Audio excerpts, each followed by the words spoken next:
All right, San Diego and Southern California, what's going on? This is hour one of Jon and Jim. We're here until 6, and when this Padres game goes final, we will fully react. We'll hear from Mike Schild, and Kevin Acee will join us this afternoon in the 5 p.m. hour. You called it to a T, Jim. You said Dylan Cease had to be the man. And I said, I take 5, I take 6, I take effectiveness. You said no. Like, I need Dylan Cease to look like Dylan Cease. I need 7 innings. And guess what? Do you know what happened? He threw 7 innings last night. And he didn't allow a run, which is something you hadn't done all year. You were preaching from that choir as well. Like, go 7 shutout innings against a good team. And that's what Dylan Cease did. And now we'll see if the Padres can win this series today or not.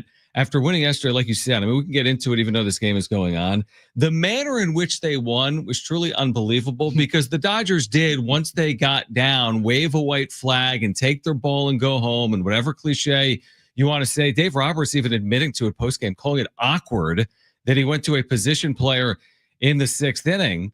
I thought, like, off of that, I needed to see the Padres win the series today because 11-1 is great. Winning 11-1 yesterday was great. But if you still lose the series, it's like they get the last laugh being LA. So let's see if the Padres can win the series. They've got the early lead here today. Last night was an embarrassment for the Dodgers. Now the Padres are trying to take advantage and win the series. All right. So number 1, Dylan Cease.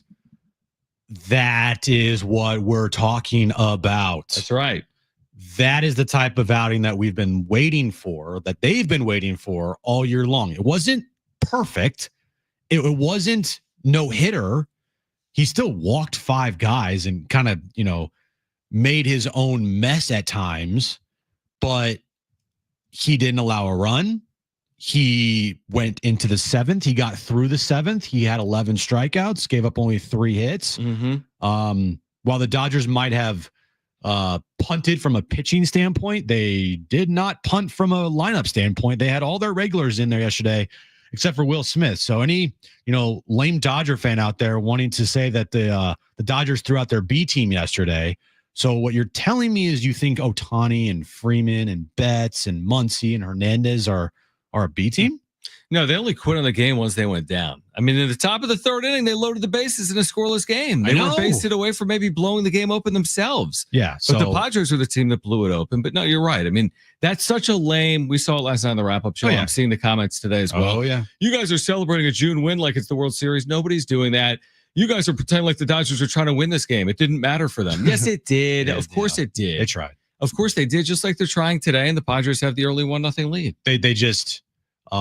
as an organization, don't know how to keep their pitchers healthy. So because of that, their pitching sucks, and they have no one to blame but themselves. Oh, they're going through it. They are pitching staff. They are going through it right now. But it's just, I think, diving a little deeper into the Dodgers' injury problems, they might have an organizational problem because they can't keep pitchers healthy. They just are not good at doing that. And this guy that threw last night, what was his name? I forget his name already. Sauer?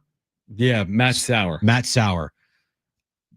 Hey, buddy, I hope you're still icing that arm because Dave Roberts said, screw your career. I'm going to make you go out there and wear it, and then we're going to send you back down to the minors. Yeah, that's exactly right. Again, Roki, hey, I know you chose LA because you wanted to ride the coattails of Ohtani and Yamamoto. But how's it really working out for you in LA with your arm? And with this historic payroll, you're throwing Matt Sauer and then Kike Hernandez and Kasparius in back-to-back games. Listen, the amazing thing about it all is over 162. It's a little bit like the conversation with the Padres. Get Michael King back when it matters more. Weather the storm. Get Yu Darvish back when it matters more. I would say the same thing about the LA Dodgers. We've been saying it the last 2 days. It's not like this series is going to determine the better team. Nope. For a day, we'll say, hey, maybe the Padres are a game in front of the Dodgers, or the Dodgers are a game in front of the Padres.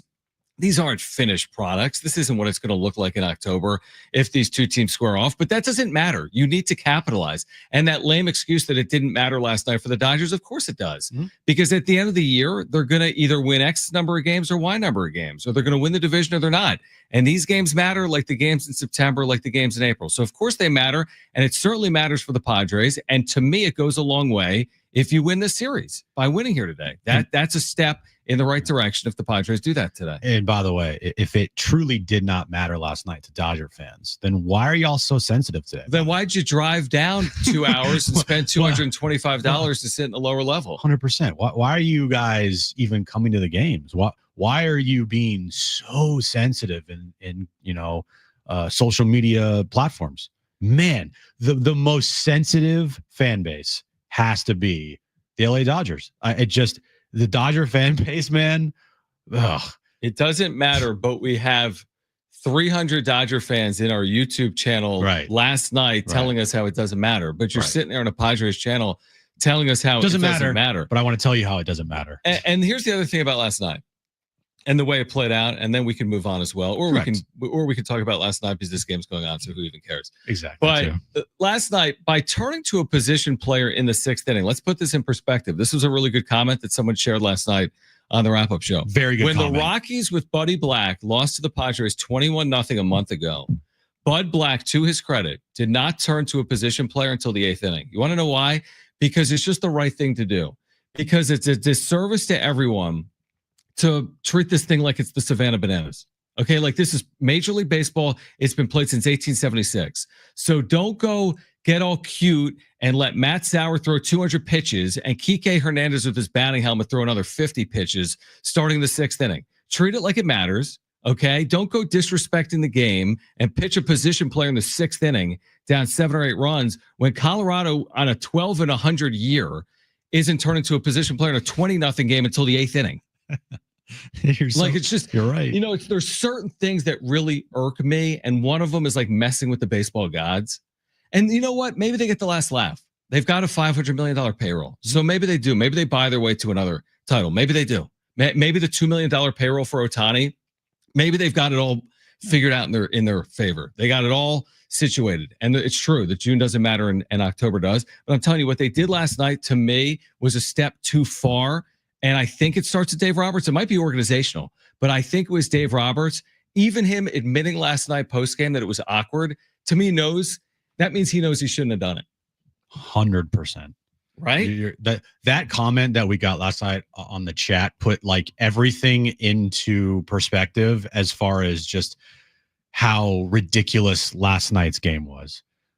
As you mentioned, Rockies, they are the worst team in baseball, potentially the worst baseball team in history. Right.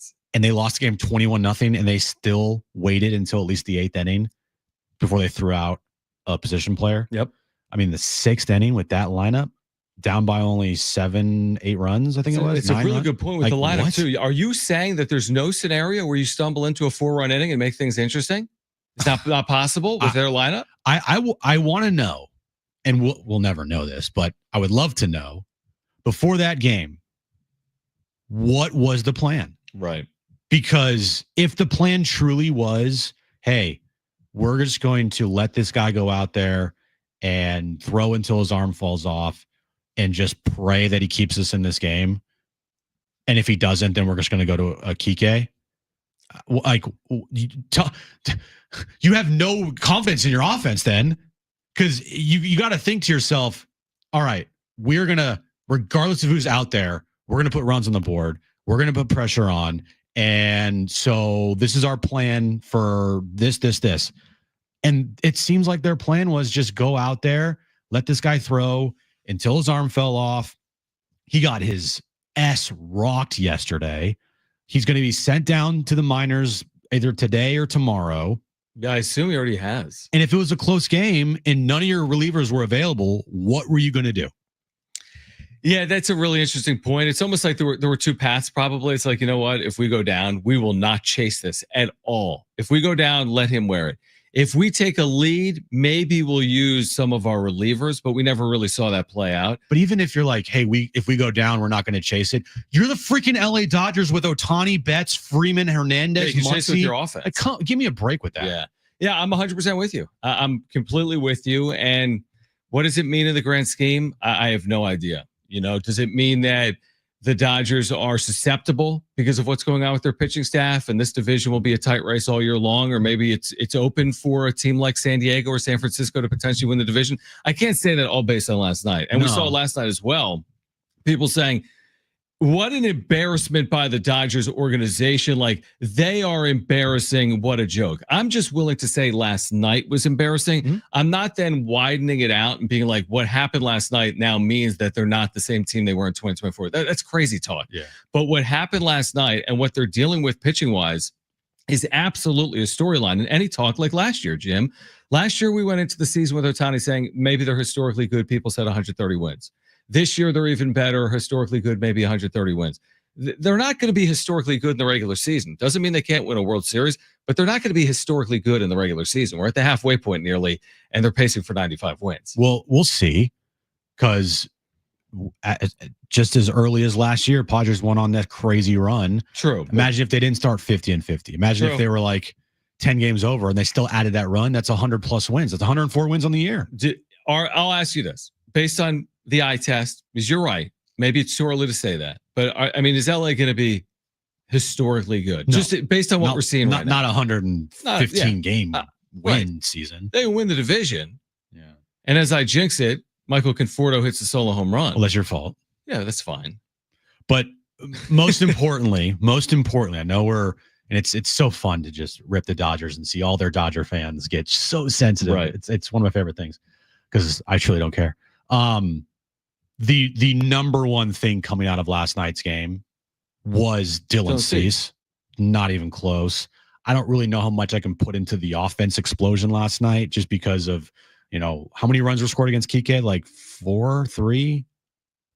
Actually, 2. Oh, 2. You're right. Sawyer was charged with 9 and they won 11-1. But Matt Sawyer. But Manny's going up there with like his batting gloves like not Velcroed together. Way, like, who is Matt Sawyer? Yeah, he's some rando. So it was nice to see the offense, especially the last 2 nights, putting up some numbers. 7 runs on Monday night, 11 runs last night. Like, after going damn near over a month of close games, essentially, you finally have a laugher, and you finally get a night where it's not stressful at all. It's not a close game, where we're not sitting on the edge of our seats in a 1-run game. If you're Padres fans, like, it was a complete laugher, and they needed that. They absolutely needed that after the stretch of games they've played that's been so close. Completely agree. By the way, programming note, because the Padres after this game are going to Arizona to take on the Diamondbacks, and that game on Friday will be on Apple TV. And the play-by-play announcer for that Friday game, Alex Faust, will join us tomorrow at 2:30 to preview Padres and Diamondbacks. So join us tomorrow. More on Padres Dodgers on the other side. Plus, we'll get you ready for Game 3 of the NBA Finals tonight. Plus, Kevin Acee will join us after this game at 5:30. Plus, we'll hear from Mike Schild once this game goes final as well. Padres and Dodgers tied at 1 in the 5th. We're just underway. Don't go anywhere. It's Jon and Jim, San Diego Sports 760, live on the iHeartRadio app.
Jon and Jim, San Diego Sports 760. We do have SDFC Midweek Live tonight. You're going to hear from Mikey Varis, their head coach.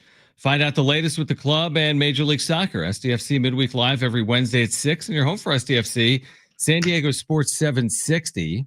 Once this game goes final, Padres-Dodgers, we'll hear from Mike Schilt, and Kevin Acee will join us at 5:30. If you missed Jesse Rogers yesterday from ESPN, you'll hear some of that conversation coming up in the 3 o'clock hour as well. Did we get an update real quick? We can get back to Padres-Dodgers in the NBA Finals, but yesterday you were sneezing. So I took matters into my own hands and I DM'd Erin, Jim's wife, and said, make Jim see an allergist, please, with the hand slap emoji on the face. She then wrote back, for those that missed it, with a paragraph and a half explaining what her day has been like with you and how you sneeze all over everything. Mm-hmm. And then you texted me last night saying that she basically booked an allergy appointment for you. So I walk in the door and the first thing that she says to me, not even like, hi, honey, hi, or anything. Yeah. It was, she's on her computer on the couch. She looks over me, dead straight face. She goes, I booked you an allergy appointment. I'm sending you the number and the address to it right now.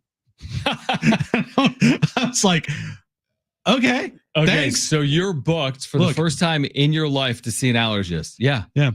That's a good place to go. Like Southern California allergy. Yep. That's the spot to hit up. And she's the best. She didn't just go on her computer and look up the very first allergy specialist place that she could find. She actually looked up places and their reviews to make sure that the place that she booked me was a good place. Covered, insurance wise, it's all good. You know what I mean? That's part of. You should ask that question because we've been down that path. All of us have been down that path, and that's you're like, oh, here's my $20 copay. Actually, it's $3,000. Right. Huh? What do we think we're going to learn about your allergies? Is there going to be a quick fix? Are they going to fix you? I think we're going to find out that I'm allergic to basically everything. They're going to be like, oh, do you live by the ocean or do you go outside? Have you ever seen the sun? Oh, you're allergic to all those things. Yeah. You're allergic to the sun. You're allergic Southern to California, trees. You're allergic to air. You're allergic to water. You're allergic to radio. Updates. You're allergic to your co-host, John Schaefer. You're allergic to Brent. Right. All those things. I'm how'd you know those guys? We just know. Well, is this scheduled out? When I schedule things or when Kristen does things for me, she's like, oh yeah, it's August of 2027. I'm like, no, I want to go tomorrow. Right. I can't, I'm impatient. I need something right now. All right. Well, let us know what they say. I will. Because we deal with it every single day if you're sneezing. I did wake up this morning and within the first 10 minutes of me waking up, I did sneeze. You seem good. Well, because I took extra dosage of Claritin today. Yesterday I just took the regular dose. Gotcha. Today I took extra because I was like, I'm not gonna risk this today. I cannot go back-to-back days sneezing. That's just that would be a fireable offense. Can you build a tolerance to Claritin? Potentially. But doesn't this beg the question, why don't you, when you have issues with your allergies, always take the extra dose? Because it seems to have worked today, taking the extra dose. Yeah. I think my problem yesterday was I didn't take Claritin until after my 10th sneeze at home. You need to do it within the first 2 sneezes. So after the first sneeze this morning, I took Claritin. That's interesting. Yesterday, I woke up, immediately started sneezing, as Aaron told you. Yeah. And I didn't take Claritin until right before I left for work. And by that point, at 11:30, I've already sneezed 9-10 times. Got you. So I'm already too far in for this Claritin to even work. Yeah, I got you. I get what you're saying. So okay, that's probably that was probably my mistake yesterday. But well, it's good to have you back. Everyone's long national nightmare, and by everyone I mean just John, mine, and Aaron's, could be over soon as I'm heading to a allergy specialist here in the after 36 weeks. Years. Yeah, after exactly. 36 years. Yeah. Better late than never. It really is. So we're keeping our eye on this. Would you agree with this, Jim, that I know it's only June, but don't you feel like for last night to truly pay off, you just have to win today? Does last night hold much relevancy for you if you lose the series at home 2-1? Well, here's the thing. From both sides, Padres win today.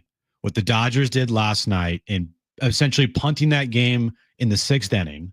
Looks worse, I think. Looks way worse. And you also just took 2 or 3 from the Dodgers. On the flip side, Dodgers win this game. then they can puff their chest, especially Dave Roberts, and say everything he did last night worked out, and all their lame Dodger fans will 100% invade the chat and invade social media and say that was the plan all along. Almost like it justifies the decision. Yep. I understand. You've heard us say this for our listeners. The lose a battle, win a war. I do understand there are times in a season you can't pitch Robert Suarez 5 straight days, or you can't ask Michael King to go into a 7th inning every single time out. Like Monday night when they had Robert Suarez throw only 10 pitches. And he didn't throw this. And I completely understood that. But what Dave Roberts did was to the nth degree. I wasn't asking for Dave Roberts to turn to his closer in the 6th inning down 9-0. That's stupid. No. But I think by turning to Kike Hernandez in the 6th inning, he just went too far. That's just my point. I'm not saying that all of a sudden their season's for naught, or they can't win 100 games, or they can't win the World Series. That's all stupidity. That's all utter insanity. I'm just saying, for me and for you, it went too far. And by the way, if they do win today, LA, to your point, it almost looks like it justifies it. See, that's why we did it. We put ourselves in a better position to win on Wednesday. It justifies our decision on Tuesday, and that's why I want the Padres to win so badly today. Just another game in June. That's what you're going to hear. Just another series in June. While it is just another series in June, the atmosphere, the tensions between just the fan bases, not the players. The players are all buddy now. Well, I'm watching podcasts today. The full podcast is out with Mookie Betts and Jackson Merrill on Bleacher Report. It's a heightened series because it's Padres Dodgers. Did you watch any even snippet or clip of Merrill with Betts other than what we talked about yesterday? I did watch a little bit of it, but not like the whole thing, because I just can't bring myself to be like, oh, this is cool that Mookie Betts, who's on the Dodgers, is having a conversation with Jackson Merrill, who's on the Padres. Like, I don't know, man. I am I'm old school in that sense of, if you're going to do these types of things, do them in the off season, not in the regular season before a series, when we obviously know the storylines here. We obviously know what happened last October.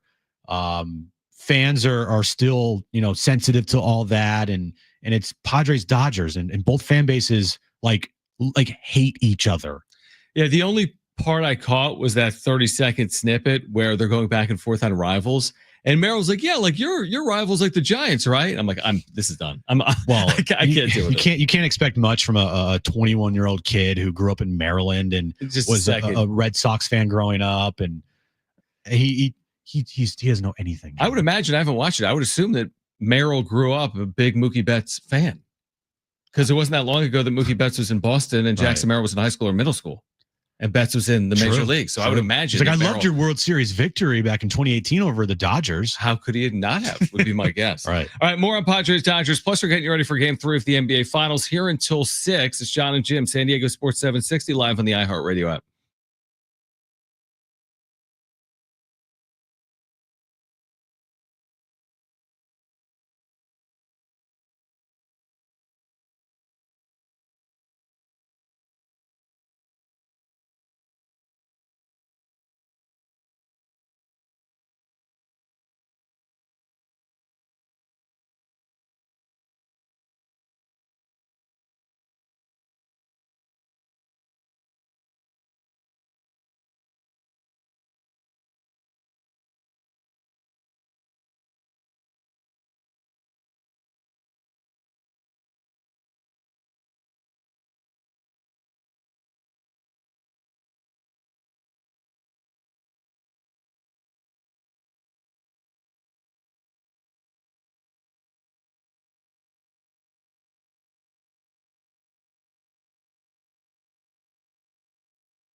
All right, this update is brought to you by WhatsApp. Padres Dodgers, final game of a 3-game series happening right now at Petco Park. And we are all tied up at 1 apiece as Padres are looking for the series win. We're in the top of the 6th inning there. And tonight is game 3 of the NBA Finals, 5:30 tip time in Indy, between the Pacers and the Thunder. On WhatsApp, your personal messages stay private. So things like those selfies from last weekend's party stay between you and your bestie. Because on WhatsApp, your personal messages are yours. No one else can see or hear them, not even them. WhatsApp messages privately with everyone.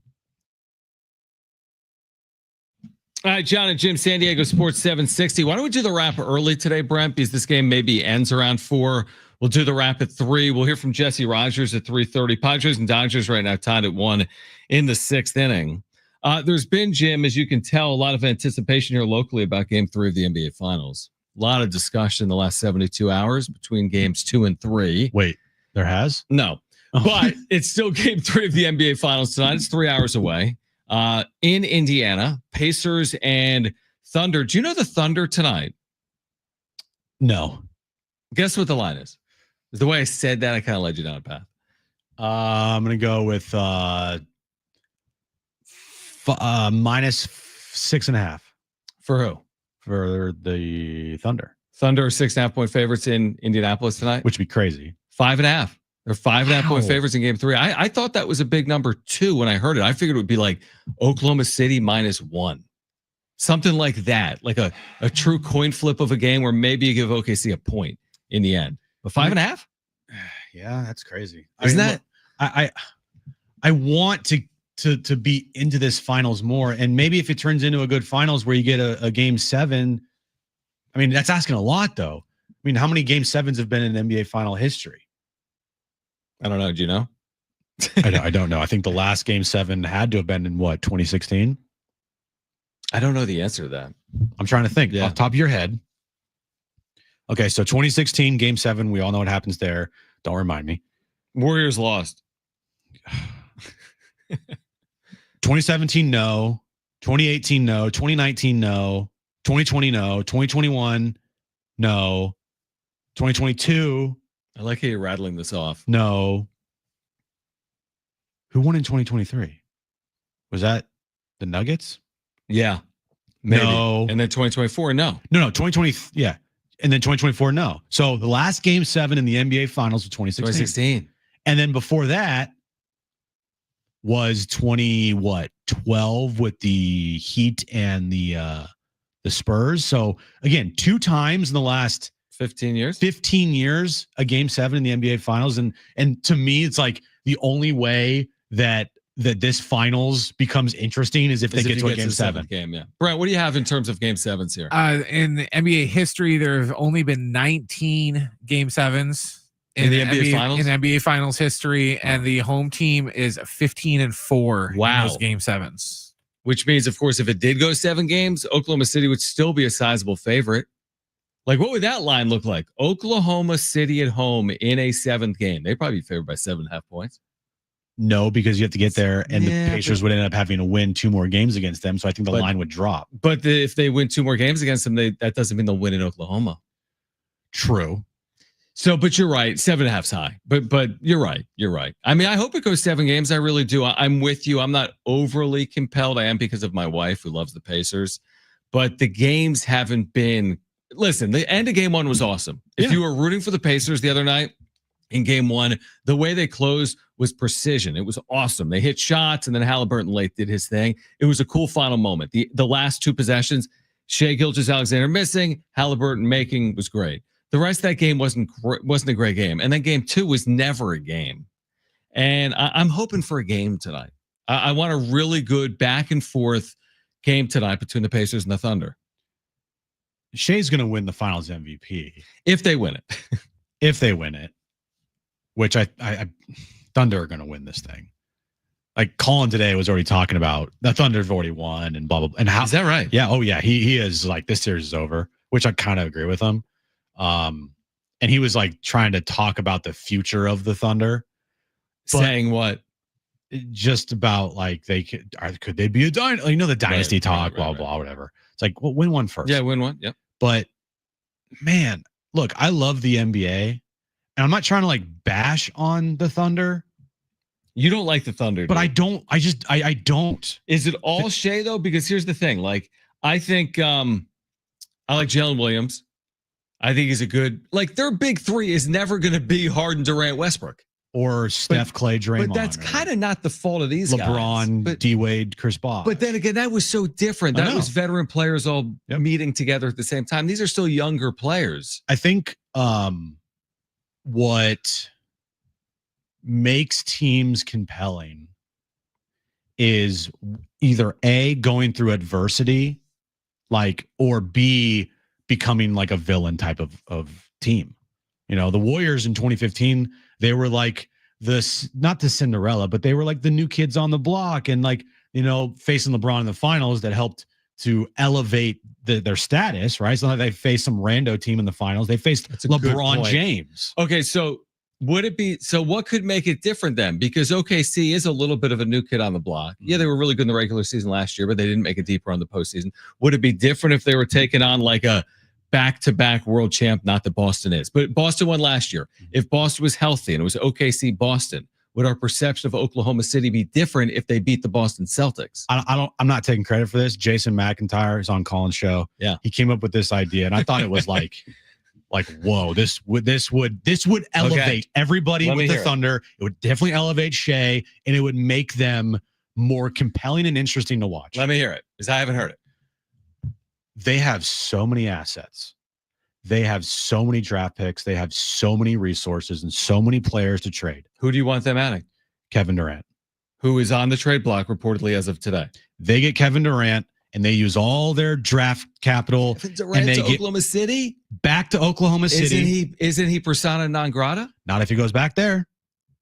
Can he? Serious question. Can he? Now, the thing would be is if the Thunder win this finals and Kevin Durant would go back, it doesn't matter. That's like the Warriors thing. He's joining a champion. Like, oh, Kevin Durant would not be the player to bring OKC its first championship. Like, the prodigal son has returned type of feel. But also, like, he is a classic example. When I think about all these athletes that have left the place, I think KD is at the top of the list of a guy that can't go back. Like, Kevin Durant would have had a statue in Oklahoma City if he just stayed. Now, easier said than done. He had a right to leave, like all these players have left, including LeBron James. But in Oklahoma, I just don't think Kevin Durant is welcome back. I really don't. I think that, and Jason also made the point that the way that it would only work, and the way that it would, or one of the ways that it would work, is if the Thunder lost this finals. Yeah, it makes sense, because then they haven't won the title. He's the one that ultimately gets them over the top, and then you can veteran player, and then it makes more sense. And you know, kind of like a 2016 Warriors thing, right? But then Kevin Durant would be, again, going to a super team, not a super team, but just like one of the best teams in the league, and he's like the final piece that they need. Let me ask you this. As a 37-year-old off the injuries, is he fully capable of being the missing piece to put a team over the hump even now? Oh, he's still top 10 scorer in the league. He's not top 10. Well, I think he might be a top 10 player, but like, he's not Kevin Durant of pre-Achilles injury, but he still put up 27 a night. Yeah, he was 26.6 this past year. 26.6. He shot 52.7% from the floor. So he can absolutely still make a difference. Mm-hmm. He would instantly That'd be interesting. Raise the level of intrigue for the Thunder. And if I'm just looking at from not like a basketball standpoint, from a more visibility standpoint, and people actually wanting to watch the Thunder, Kevin Durant would absolutely raise the bar of that.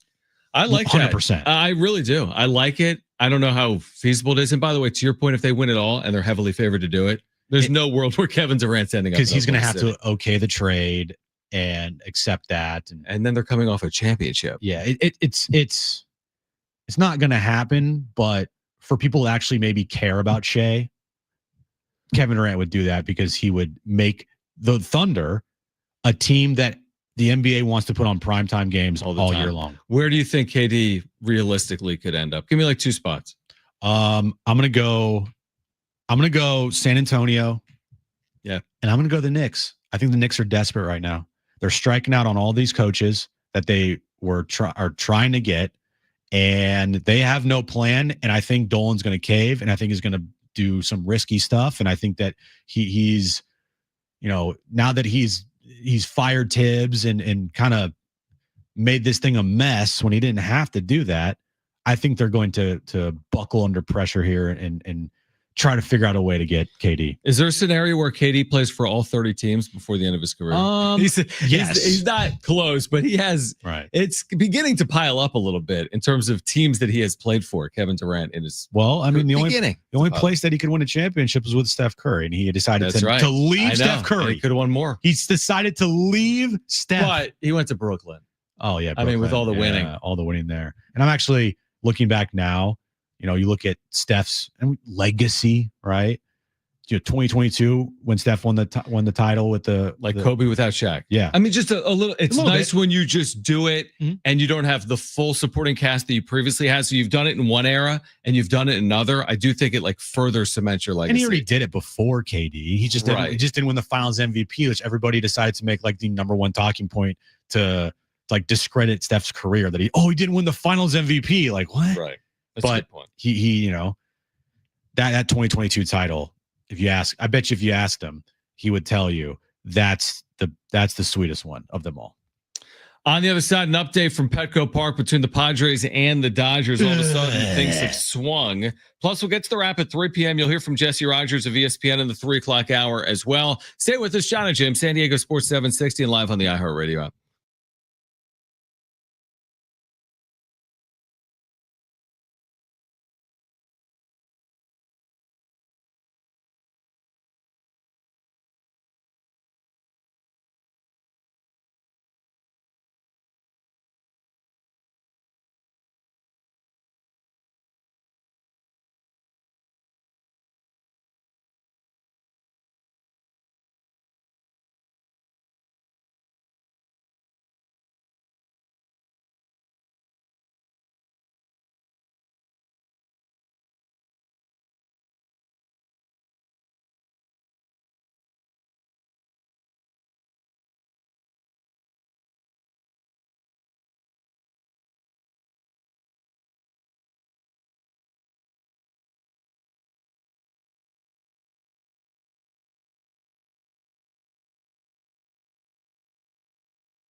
All right, remember, you can listen to Jon and Jim on the all-new iHeartRadio app. If you put San Diego Sports 760 in your presets, you can listen live weekdays from 2 to 6. If you put Jon and Jim in your presets, you can listen back to any hour or interview from the show as well. So make sure to download the all-new iHeartRadio app.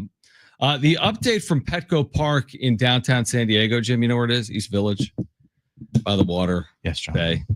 Is the Dodgers have taken a 4-1 lead on a 3-run home run from Teoscar Hernandez. The first home run allowed by Jeremiah Estrada this year has given the Dodgers a 6th inning lead. Now, this game is not over. Padres are batting in the bottom of the 6th inning. Nope, it's over. We're in the 6th inning. You turn to Tyler Wade, go out there and give me 3 innings. Campy, you have a new role. By the way, Luis Campusano, you know how, like, when you're completely buried is the only time you can get an at-bat is against a position player? Yeah, and that's what happened against Kike Hernandez. He granted out. By the way, my phone won't charge, Jim. Just wanted to let you know. Do you have a USB-C charger or a lightning cable? I don't know. The one I always have. Let me see. It's just, I think there's something going on. Let me see. Let me see the cable. Let me see the cable. It just won't charge. It's not the same as yours. You know what's so funny is we're such card degenerates now. We're both on card. We both have Whatnot app on our phone. Maybe that's why the phone's not charging, or maybe it's because I dropped it down my staircase. Oh, that's probably that's a problem. I'll have to figure that out potentially. But again, this game is 4-1 now. Dodgers, bottom of the 6th inning. Can the Padres put together a comeback? It would be an impressive one. Down 4-1 in the 6th inning at home to try to win this series against the LA Dodgers. Post-game, we'll hear from Kevin Acee. He joins us at 5:30. Post-game, we'll hear from Mike Schilt. And then the Padres have an off day and look at Arizona. And if they lose this game, they lost this game by not getting the starter, whoever it was. Kasparius, not getting to him early on. I mean, the Dodgers are throwing out a bunch of no-name guys, and you did a good job yesterday. You know, Dustin May on Monday, he's not the same guy, but still, he did a good job on Monday as well. And now, again, game 3, it's like you got to jump on him early. You can't just that's the problem that I was hoping didn't happen is you score 11 runs last night. You come out today and it's like 1 run through 5 innings, like blah. Yeah, and the offense has been an issue for the last month until it wasn't in this series where they scored the 7 runs 2 days ago and they scored the 11 runs yesterday. This would be the most impressive performance, obviously, of the series because you would do it in real come from behind fashion against like the A team of the Dodger bullpen because they've turned it over now to their bullpen. The Padres will have the tying run at the plate here in the 6th inning. So we'll see. It's the first of 4 regular season series between the Padres and the Dodgers. They meet again next week. At Dodger Stadium for 4 games. It's the beginning of like a long story, like a journey here between Padres and Dodgers. I think I mentioned it Monday. They could meet 20 times this year if you include the postseason, if they meet there and played like a 6 or 7 game series. So it's still very early in the season. People are going to really overreact to this result, I think, because this result is the series winner. Yep. So I do think there'll be a lot of reactions say like, oh my gosh, what happened? They didn't capitalize. Or wow, what a come from behind win. Padres are in first place in the West. What happened to the Dodgers? It's going to be too much reaction one way or the other because it's the rubber match of a series between the Padres and the Dodgers. Yes. You know, right? There's just going to be a lot of reaction to what happens. Yes, there will be a ton of reaction to it. And that's what I was talking about on Monday.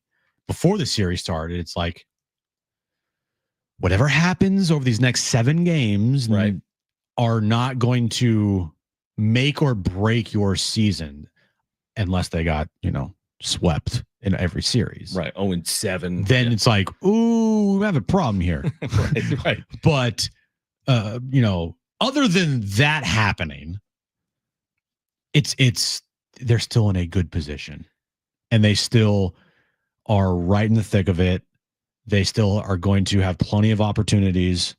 And one thing that nobody's talking about yet is all they really have to do is stay in it because their September schedule, and we've talked about it here recently. Man, their September schedule it feels like a gift on a platter for you and it gives you such a good opportunity to really, really do some damage. If you just stay close enough.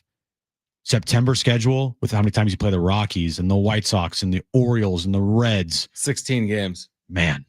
Yeah, I would agree completely with that. And it is interesting how you put it in perspective because, like, I know you and you're a reactor. So, Sell the team. But if you're saying that, then it's 100% accurate that we do have to remember it is June 11th and it is still the first half of the season. They haven't played 80 games. Shoot, I don't even think they played 70 games with today. So there's a ton of baseball in front of these teams. It would still be a great win.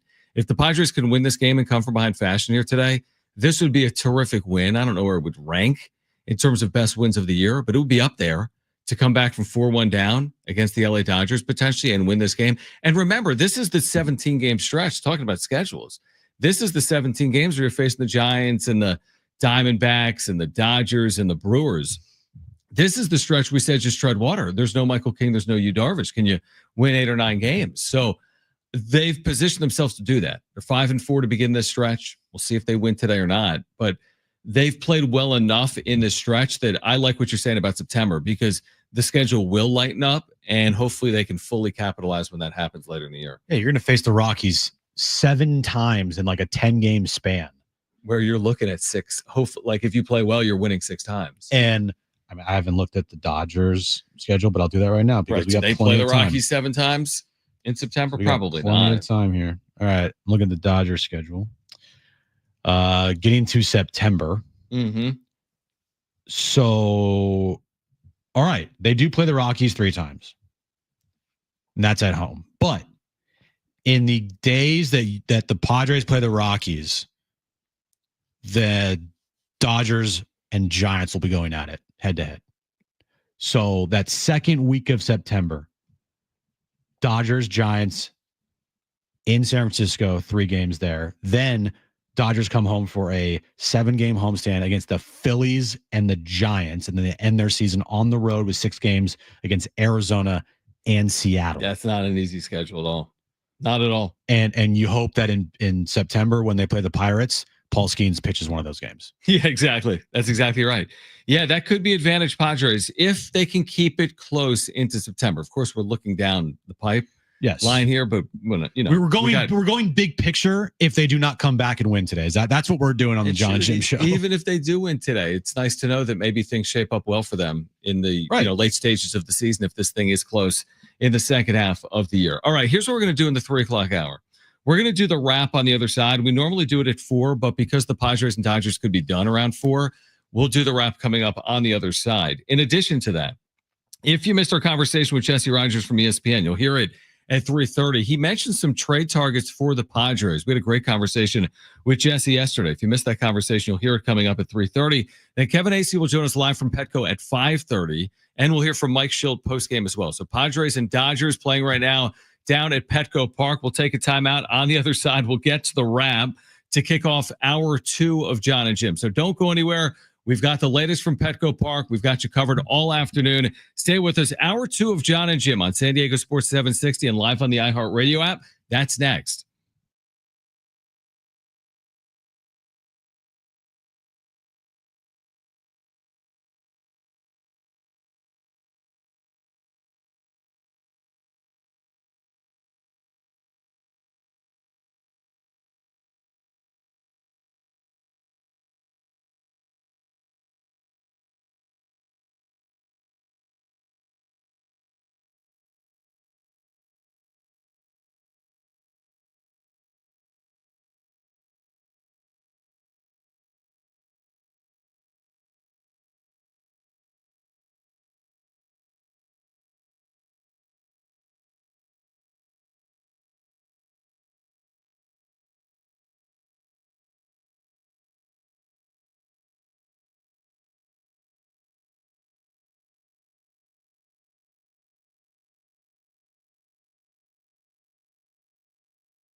This update's brought to you by Staples. Padres Dodgers, final game of their 3-game series underway at Petco Park. We're in the top of the 7th inning, and the Dodgers leading the Padres 4-2. And tonight, game 3 of the NBA Finals in Philadelphia, in Indiana, 5:30.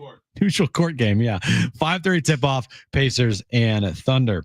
How many times have we all said that was easy? Well, Staples Easy button is back. And it's got everyone saying it again for custom prints, shipping services, even passport photos, plus quality products delivered next day to over 98% of the U.S. Staples. That was easy.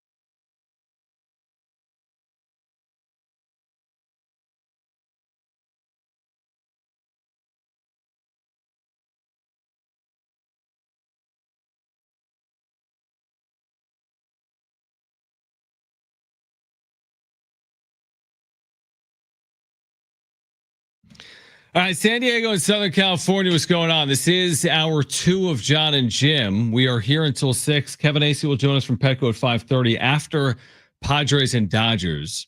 We'll hear from Jesse Rogers, ESPN, this hour. If you missed our conversation about the upcoming trade deadline, he has some names for Padres fans to keep an eye on. You'll hear that coming up at 3:30. We've got Dirks Bentley tickets to give away. We'll do that in the 4 o'clock hour as well. So we're keeping you updated on Padres and Dodgers. Jim just had that update for you. Now, we typically do the wrap, Jim, in the 4 o'clock hour. But today we're going to do it now because I feel like at 4 p.m. we might be talking about the end of this Padres-Dodgers game. You're probably right on that, John. Right? So let's just talk about, let's do the wrap right now. It's time for the wrap. Presented by Sombrero Mexican Food. Check out their website at sombreromex.com. Guys, 1 year from today, the World Cup will begin. Who do you think is going to win it? Yeah.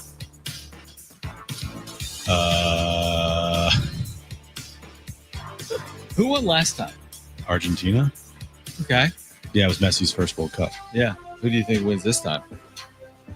It's not the U.S. No. I'll stick with Argentina again. Going back to back. Argentina? Either that or France.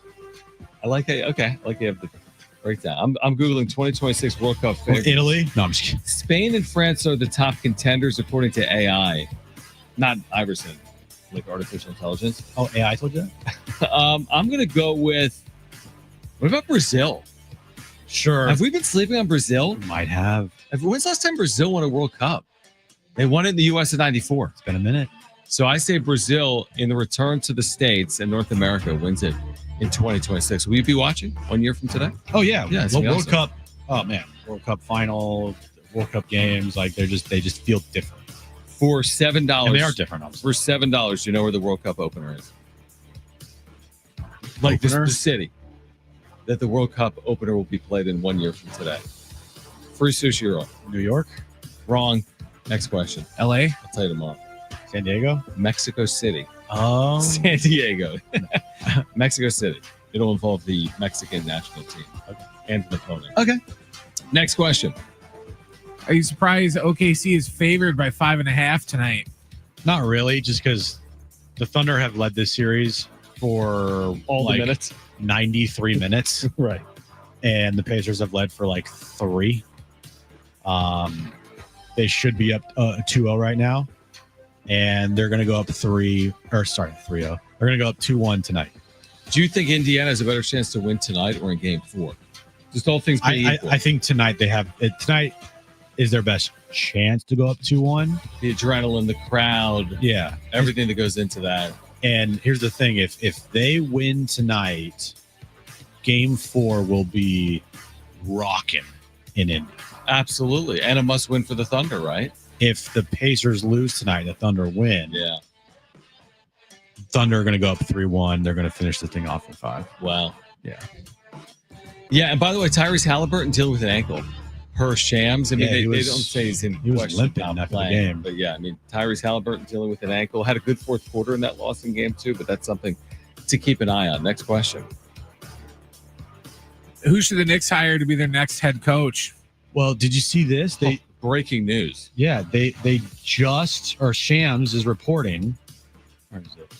Was it Quinn Snyder? Quinn Snyder of the Hawks. So they've asked to speak with, right? According to Shams, the Knicks requested permission from the Atlanta Hawks to speak with their head coach Quinn Snyder, but were firmly denied. Firmly. Okay. James Dolan is. So wait, they've been denied by multiple teams now in their quest. Jason Kidd. They've been denied by the Rockets. They've been denied by the Atlanta Hawks now, and they've been denied by the Minnesota Timberwolves. I have an idea. Before you fire your coach, who's done a good job, have a plan. If you have something that's already been ironed out, then it can make sense. If you think there's a real upgrade and you're doing it decisively with a plan, okay.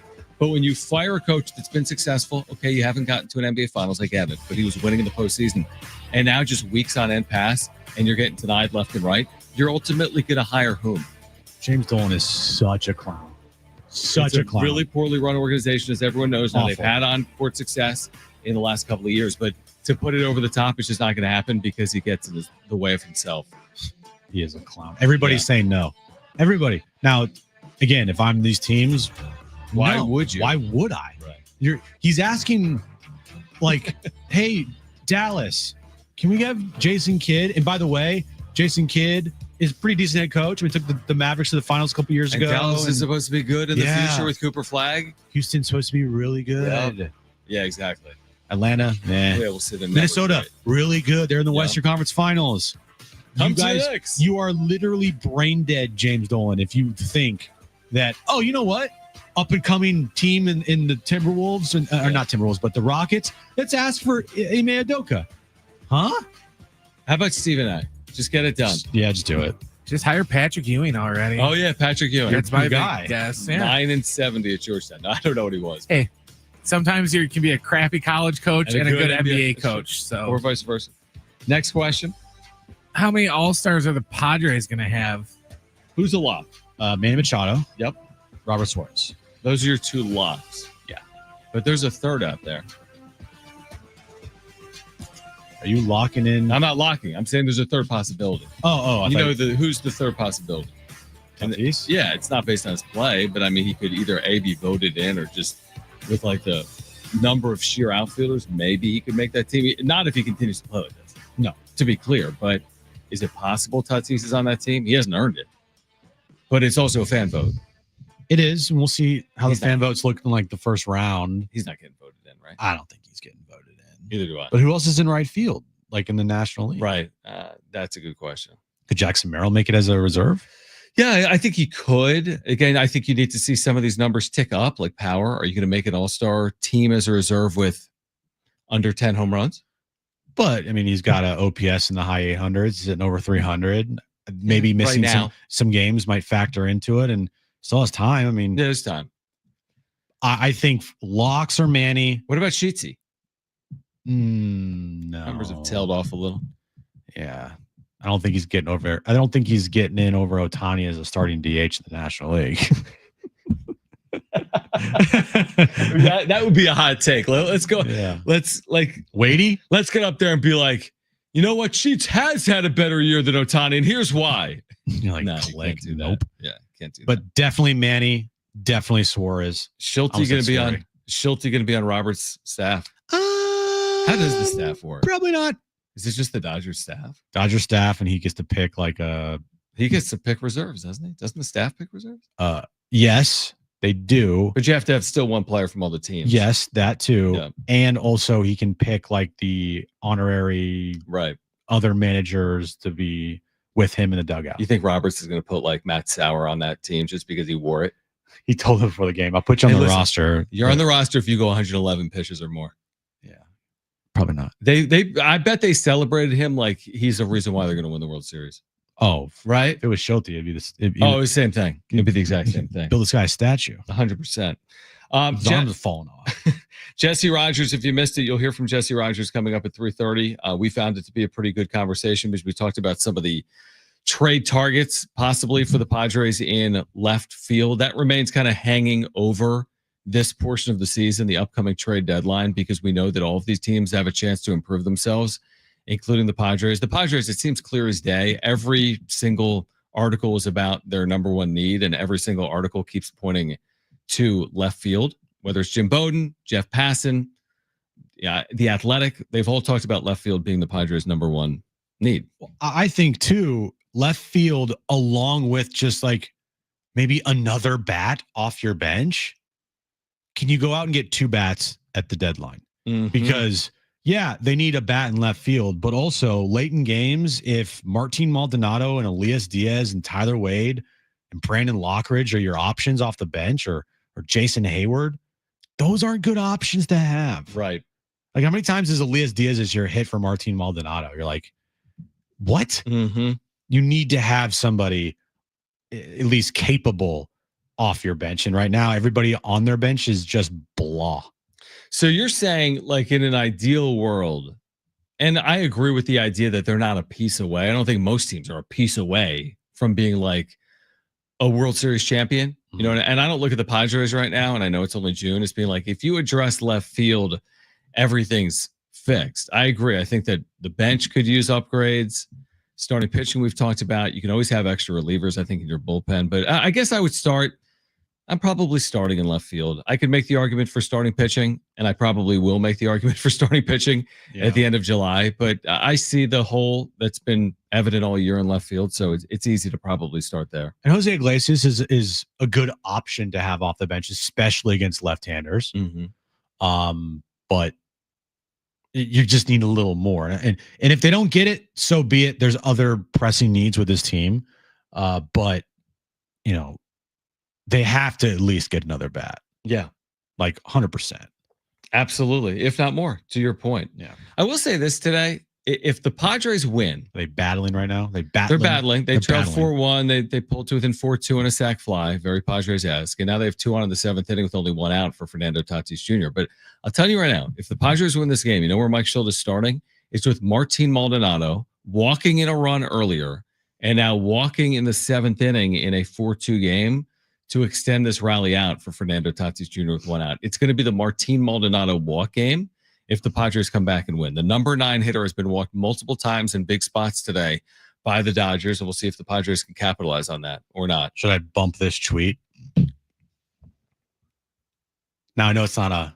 So Jim tweeted a couple of days ago with 2 outs in the 9th against the Dodgers, a Tatis walk-off homer, and I won't tweet for a month.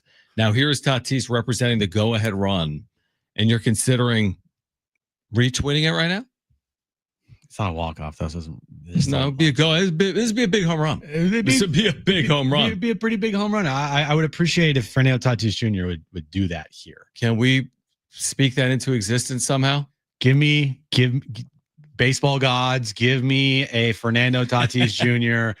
3-run homer right now, please. If it was only that easy.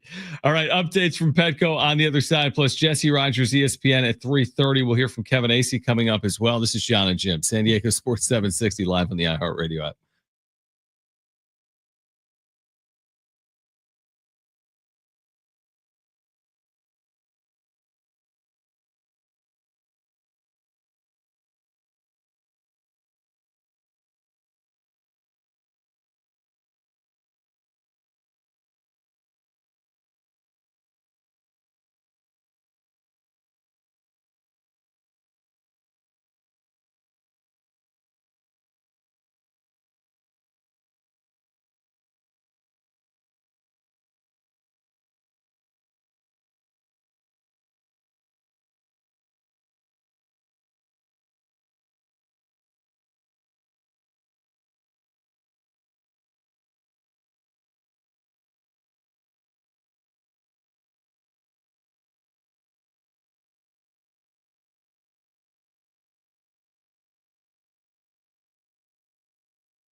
All right, Jon and Jim, San Diego Sports 760. We'll hear from Jesse Rogers from ESPN at 3:30 in the upcoming trade deadline on the Padres, the Dodgers, the whole enchilada coming up at 3:30.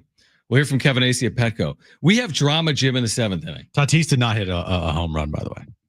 Yeah, but he did reach base safely with a hard hit walk. Yeah, but So you can still tweet. Yeah, but I never said anything. But you can still tweet. But anyway, the drama is Machado batting with the bases loaded and 2 outs in the bottom of the 7th inning, and the Padres trailing 4-2. How many times has he come through, Jim, in the 7th inning or later here recently in this type of spot? A lot. The answer is a lot. And if he comes through here, they could tie it or take a lead potentially. Well, we'll see. We'll see what happens. We'll see. Why do you say it like that?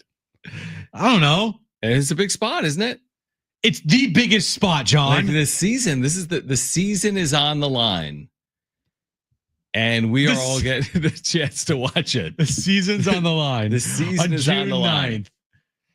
Well, again, we'll keep you updated. We'll hear from Schulte post game. It's been all the drama we expected for the 3-game series. I feel like we've gotten it, haven't we? The 8-7-10 inning game, the Dave Roberts white flag game, today's back and forth game. I feel like it's lived up to the hype. Yeah, even with the 11-1 win last night, it still was compelling with everything that Dave Roberts did in the 6th. Is Manny just grounded out and the Padres don't score with the bases loaded in 1 out. That's on Luis Ariz, by the way. That's not on Machado swing 3-0 to ball. No, that's but he's earned. He can swing 4-0. Yes, that's a bad example, but yeah. Luis Ariz, what the hell? That's on you, buddy. Infield fly. What's his deal, bro? What's his deal? Awful. Can you go off? Can you tweet about Ariz?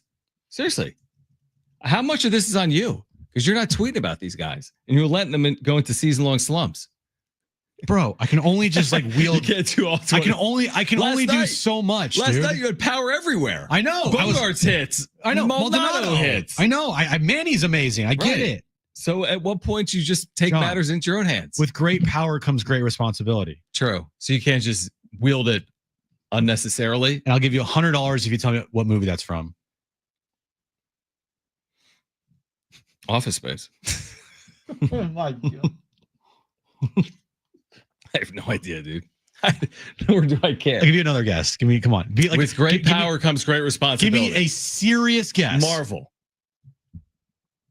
No, you can't just say a brand. You got to give me a movie. That'd be like, what team won the NBA Finals? NBA. Yeah, exactly. Come on, you can do this. Come on, John. With great power comes great responsibility. Superman. Spider-Man. There you go. Is that serious? Yeah. That's amazing that I would get that on any guess. Took you 4 tries. On your 8th try. I was going to say Star Wars. Because that sounds like a Star Wars type lot. Like in a galaxy far, far away, there was a lot of responsibility to be had. Or something like that. Right? Like the opening. That's my favorite one when Darth Vader fought Spider-Man. Do they all have the opening? That was a good one. Star Wars, yes. Do they have the opening with the words? One of them words. The crawl. That goes back? I don't think Rogue One has it, but that's the only one. Right. They only have it with the Star Wars, Yeah, the opening crawl. Opening crawl, John. Episode 1, episode 2, 3, 4, 5, 6, 7, 8, 9. If I were to only watch one. Great question. It's a good question, isn't it? I think you have to go with, just so you understand stuff, probably episode 4. Why would I start at 4? I would start at 1. If I was gonna understand it, I would start at 1. 4 is the first one that came out. Yeah.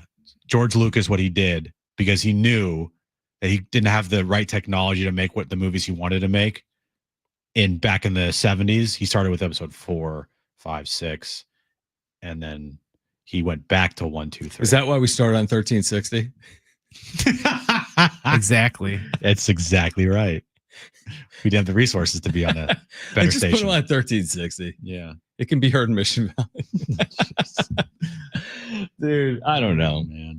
I will say this in this 4-2 game that is now in the top of the 8th inning where Manny Machado just grinded out with the bases loaded on a 3-0 pitch. Brent shaking his head. I am cool with it because it's Machado and the way he's played. He gets all benefit of the doubt right now. Who disagrees? That would be Brent nobody. disagrees. I do a little bit. Okay. Just because it'd be one thing if it was like a 3-1 count or something, but he literally just sat there and looked at 3 pitches with the bases loaded, and they've already walked in 1 run today. True. So and 3 walks in the inning. yeah, so just it's trending that he's probably going to throw another. Just take one more pitch. Do you have an issue with it, Jim? I agree with Brent. Okay. But I'm not going to get like upset about it.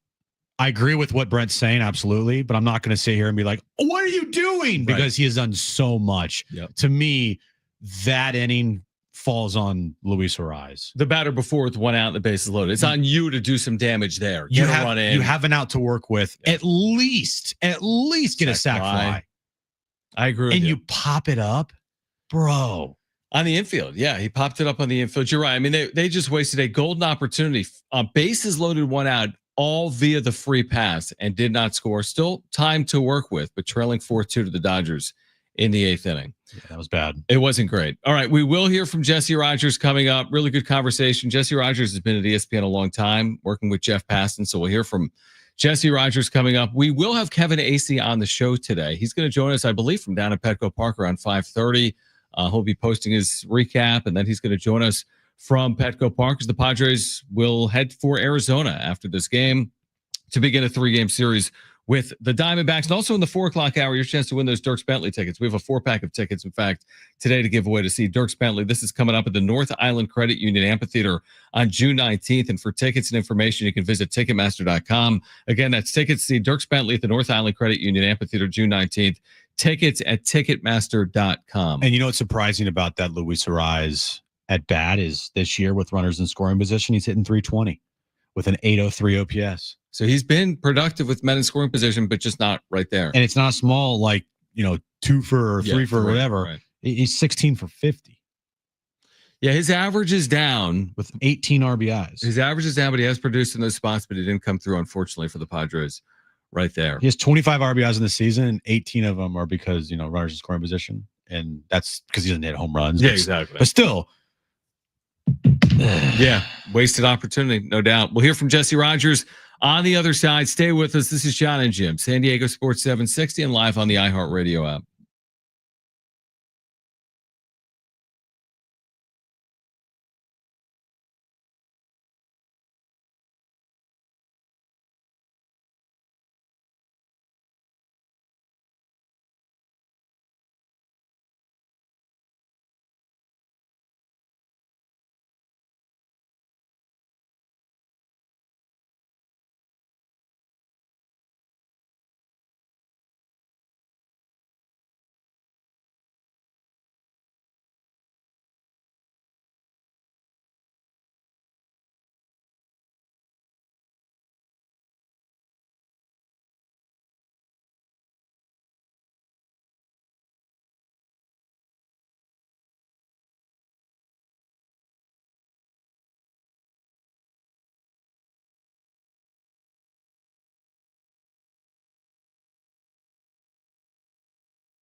All right, this update is brought to you by Anderson Plumbing, Heating, and Air. Dodgers Padres, game 3 of their 3-game series today at Petco Park.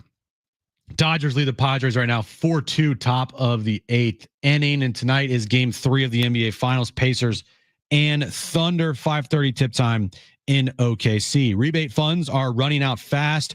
Don't get left behind at Anderson Plumbing. They're buying back your old water heater and giving you $500 in instant savings. Call Anderson PHA today. Nobody wows clients like they do.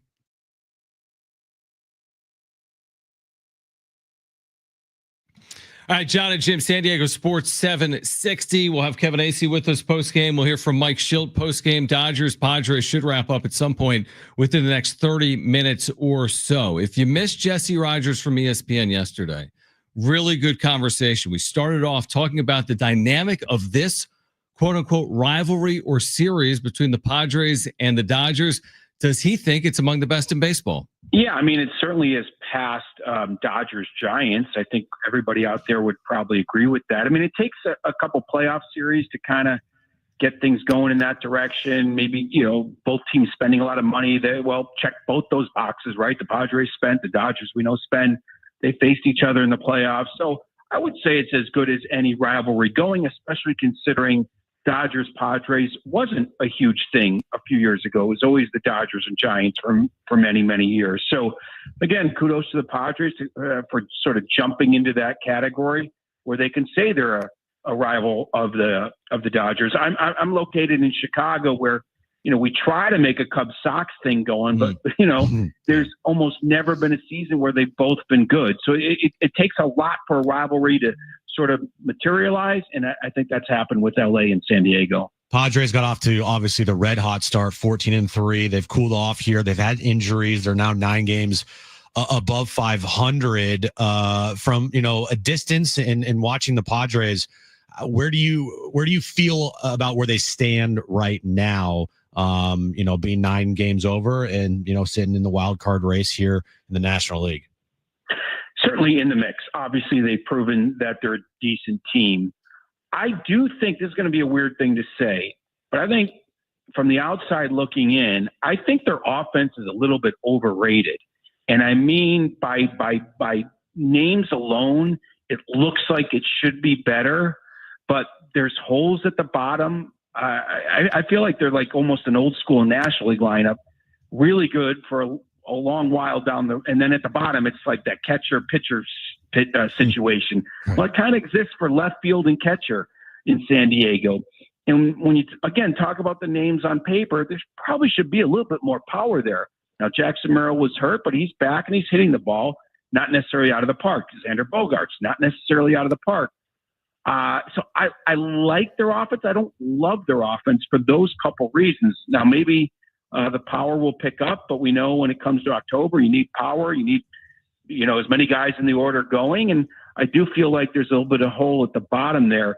When Merrill was out, I thought it was really exposed. I really thought it was a 1-5, 1-6 lineup, and it really got exposed. Now that he's back, it's a little bit better, but still, Gavin Sheets has been, quite the find there.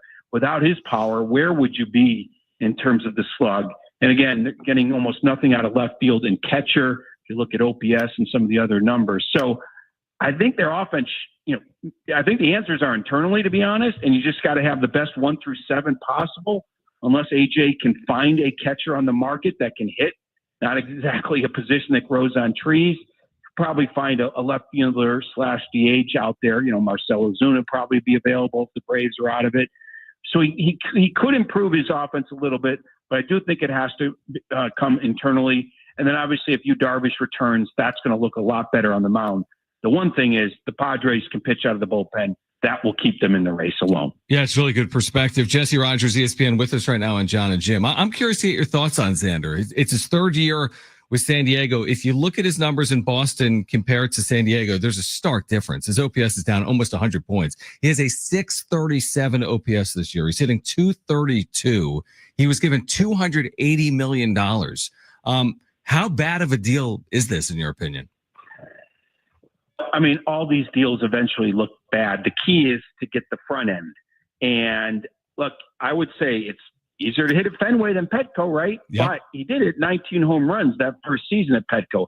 You're not asking him to be Aaron Judge, but he needs to be that version. I mean, he's on pace for, I think, less than 10 home runs this season. Yeah. That's not going to really cut it for the amount of payroll he's taking up and what he did just short 2 years ago. And I'd ask him to even be the earlier version where he's hitting 30-plus home runs. So I haven't watched him enough to know if his power's been completely zapped. But, you signed a guy for that huge contract at age 30. You expect closer to age 37, 38 where he might lose his power. Power usually ages okay. It's speed and other things that you worry about. So I do wonder what's going on there. Maybe he's just off to a slow start in the final 3.5 months. We'll see a power surge, but certainly you need more. You need more for the amount of payroll he's taking up. Do you feel like Shohei Ohtani is having maybe a better start to this season than he had last year? And could we see maybe better numbers than maybe not the stolen bases, but I mean, the guy's on pace for 50-plus home runs already. He's put together another MVP campaign, it looks like, here to start 2025.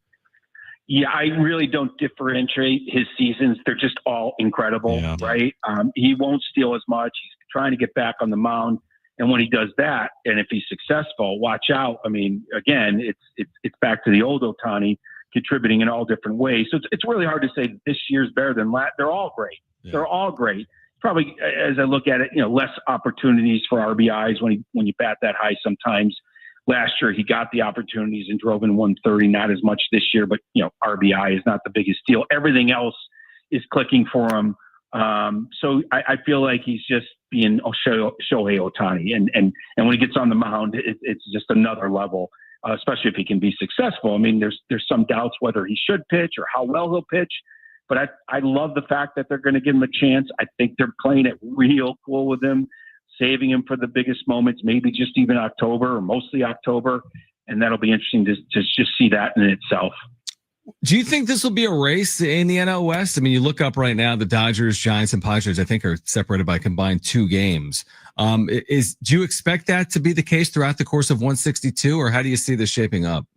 I think it could be the case for a long while. I covered the Cubs in 2016, and I thought one of Joe Maddon's best managing years, the manager at the time, was actually in 2017, because they had won the championship for the first time in 108 years. It was hard to imagine putting the pedal to the metal right away. And so he waited. They were even, I think, under 505 games back at the All-Star break, and then they went into overdrive and took over the division in the second half. When you play 7 months of baseball and expectations are through the roof, you've got to pace yourself. And I think the Dodgers are letting teams hang around for a while. Now, obviously, their pitching injuries are maybe contributing to it, but I do feel at any point they will take over the division. That's just my feeling on it. They're too deep not to. They've got to get healthy in the rotation. So I think they're going to let teams hang around for a while. But come August, come post All-Star break, post trade deadline, I think they will take over the division. I rarely pick a team to repeat because of all the obstacles that come in the way, but I did pick them to repeat. So that's how I feel about the Dodgers. This might be a little early to ask this question, but it's San Diego, and AJ Preller could literally make a move in 2 seconds. But looking ahead here, Jesse, at the trade deadline, in your opinion, who are some players that you expect to be on the move here come the trade deadline this season? Yeah, well, knowing AJ, I say they have a hole on offense. He'll go out and get a bullpen arm, right? As soon as you think he's going to ziggy zags. I mean, I think the Marlins guys are available right now. I think Sandy Alcantara could be had. I mean, I'm educated guess here. Right. Maybe they're waiting until June 30th. But basically, the Marlins are open for business. Not sure anybody wants anybody on the Rockies. Team like the White Sox they're going to wait a little bit, though. If somebody wants Luis Robert, you can have them. Because the White Sox are kind of trying to build something and things are going well for them. Where the Rockies are just kind of out of it and not sure what exactly they're doing. I think they just want to wait till Alcantara pitches well enough that they can get something for him. I think there's other pitchers probably on the Marlins that are available. I would expect the Nationals to eventually get in that mode, even though I think they're going to be stubborn and wait a while. the key team is the Atlanta Braves. I mean, Alex Anthopoulos has a little aging in him. You never know exactly what he's going to do. Chris Sale has a team option for next year, so I would guess they'd hold on to him. But you would think that they would probably move Ozuna. Maybe there's another surprise there in Atlanta to be moved. Their bullpen, once you're out of the race, you don't need your bullpen arms as much. And again, maybe Chris Sale as well. But we are a ways away. But Alcantara certainly would be at the top of the list. Luis Robert for the White Sox. But these guys haven't turned their seasons around just yet. So I think waiting is probably better for those teams because some of those guys can't play any worse. My prediction is somebody jumps the market, whether it be late June, early July. I'm not sure. But once we hit the All-Star break, it's going to be, all right, who are the real players in this thing? A while ago, about 3 weeks ago, I was told it was going to be a seller's market. I think it might slowly but surely even out a little bit, and it just won't be 4 teams selling. I think it'll be more like a half a dozen or more, starting with maybe those Braves, which normally we wouldn't include them. Final one for me, Jesse Rogers, ESPN with us, is Jarren Duran with the Red Sox. Do you think he moves? Obviously, they called up their top prospect. Do you think Duran has put together a nice year, but not a year like he had last year? Do you think he ultimately moves? I'm going to say yes. I mean, I thought Boston would be better than they are. So I think as they transition to this new group there, I'm going to say yes to that answer. I did not think I'd be saying it that way. I thought Boston's record would be reversed right now. It'd be like, they're 32-36. I thought they'd be 36-32 or something. That puts them right in the race. Boston's had a weird year. You saw Alex Cora show some frustration the other day. So I'm going to say yes to that answer. And that's one of those teams I didn't think would sell that may end up selling, but it's still a little bit early for a team like Boston to be thinking that way. It could be a very highly sought after player, again, controllable and is young and has had good seasons. He's just had a 9 war season too. It's just coming. I mean, an amazing year last year. It hasn't been that exact same year, but he's been solid here in 2025. Jesse, always appreciate you taking time for us here in San Diego, and we'll catch up again soon. And thanks for doing it. Sure thing. Anytime. All right, great stuff. All right, we should have him on every day. We kind of have Jim over the last 2 days, Jesse Rogers, but we can just replay that interview every day until the trade deadline. We can go longer than that, Jim. We go into the offseason with that. Yeah. Hey, what do you think of the season? How about once every segment? Our show is just that interview now. It's just going to be that. All right. Once Padres Dodgers goes final, we are going to react and hear from Schulte. It's 4-2 Dodgers in the 9th. Padres, of course, will have last licks. They're in the top of the 9th inning. 4-2 Dodgers. The winner today wins the series. We'll hear from Schulte. We'll hear from you. Our phone lines are open, 877-767-4760. And then Kevin Acee, friend of the show, Padres Insider, will join us coming up at 5:30. Plus, we have Dirks Bentley tickets to give away today as well. Don't go anywhere. A lot to get into. Padres and Dodgers. This is Jon and Jim, San Diego Sports 760, and live on the iHeartRadio app.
All right, our iHeartRadio Music Festival is back. Live performances by Mariah Carey, Maroon 5, The Offspring, and more. September 19th and 20th.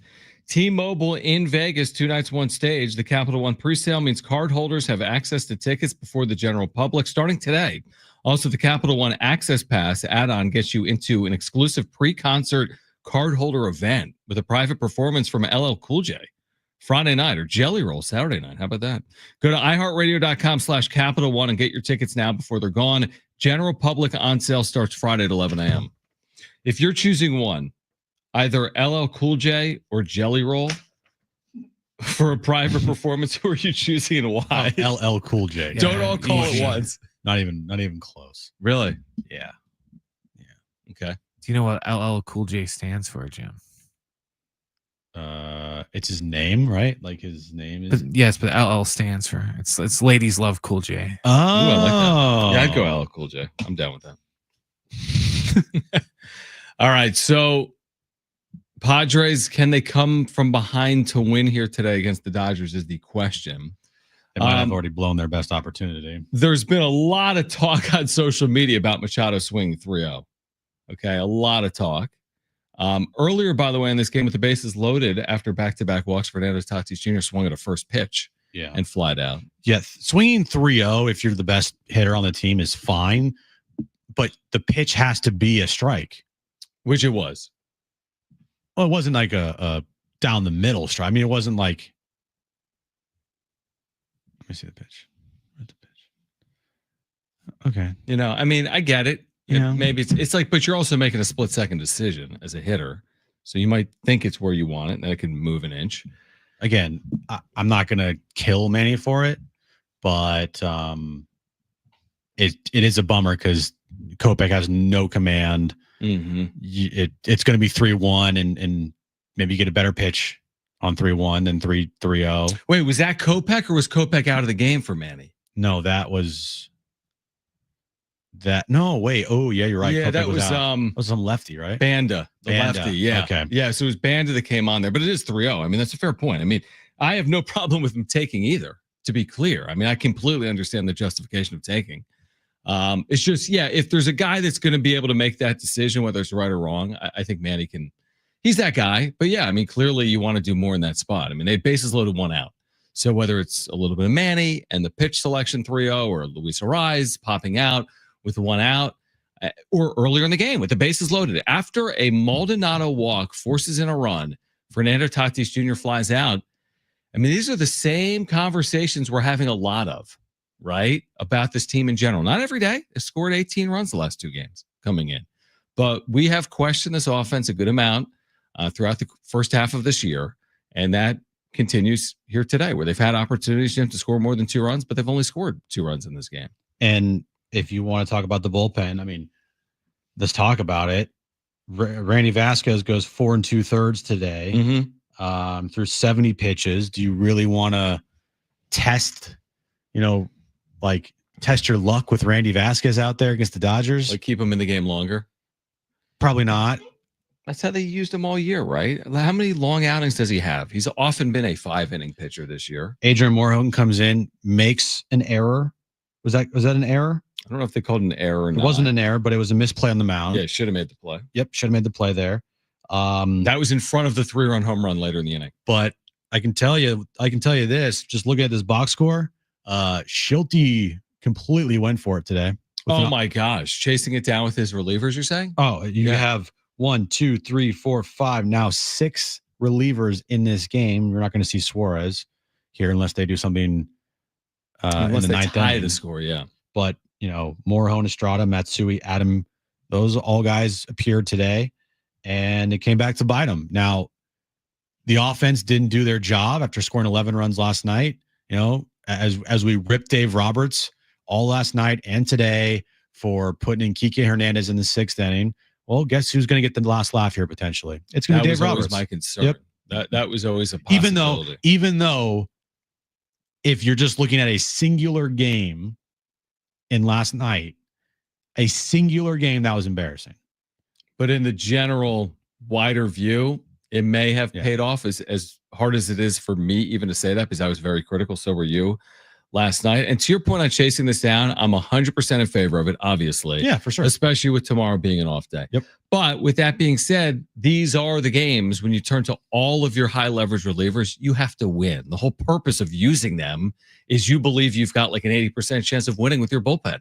So you chase it down and you think it's going to be good enough to find a way to win the game. And it may still be. I mean, they're going to need a miracle comeback in the ninth inning. They're not trailing 5-2 in this game. It could be worse before this inning is over. We'll see. But I understand the justification for chasing it down, and I credit Mike Schilt for doing that. I mean, we were very critical. I was, you were too, over the years when like it was slow played. Like why are teams not chasing this down when there's an opportunity to win a game, whether it was like a Jace Tingler or a Bob Melvin? That's one thing with Schilt. I'm never like, oh, he's not going for it. I feel like Schilt goes for it a lot, whether it works or not. Well, you can tell, right? You can tell when he goes for it. Oh, absolutely. And today it was a go for it situation. Yeah. I was going to say something and I forgot. Was it profound? Probably not. Like season over? That I just posted on social media. Yeah. Season's over. That's pretty profound. No, not that. Not that. Man, I forget what I was going to say. Was it? It couldn't have been that good. It probably wasn't, honestly. Is there anything we've ever said that has been like, man, I'm glad we said it? Meh. Right. Again, I knew what would happen because we're watching how this is playing out in real time on social media. I knew there'd be overreaction. Yeah. That's my honest takeaway today. Here And we'll comes. react heavily in the 4:00 hour once this game's over. Every Dodgers troll will now enter the chat, and every you guys are losers. I've already seen it. Little brother, blah blah blah. Congratulations. We won the World Series again today. Right. Yeah. So there's going to be a lot of reaction to this. We had said repeatedly this week, no matter what happens over these 3 games, there's a long way to go. I know what I was going to say.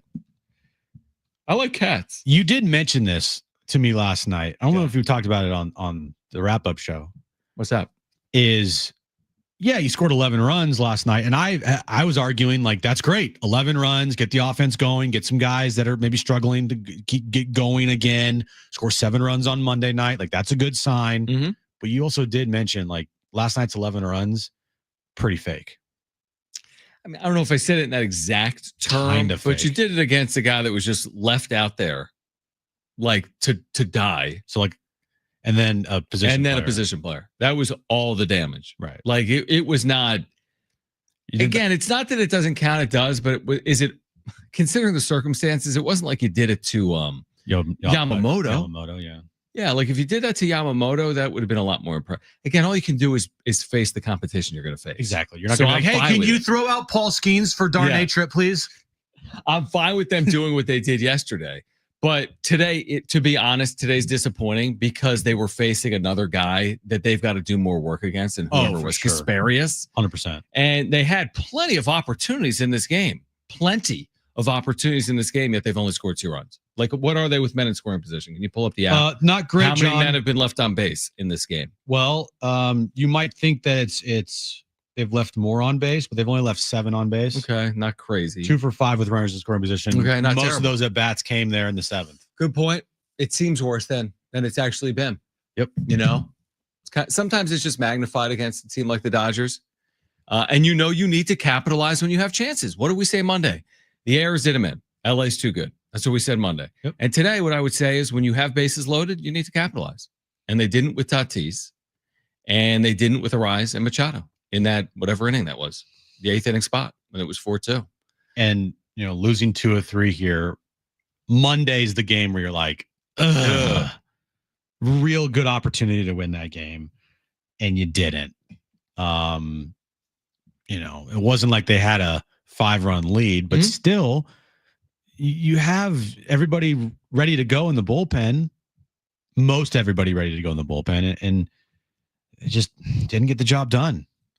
So, what do you think Schilt will say specific? I would guess he'd be asked about Machado swing 3-0. Of course, he's going to back him.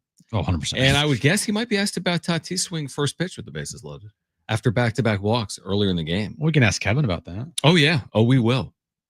Kevin's not going to shy away.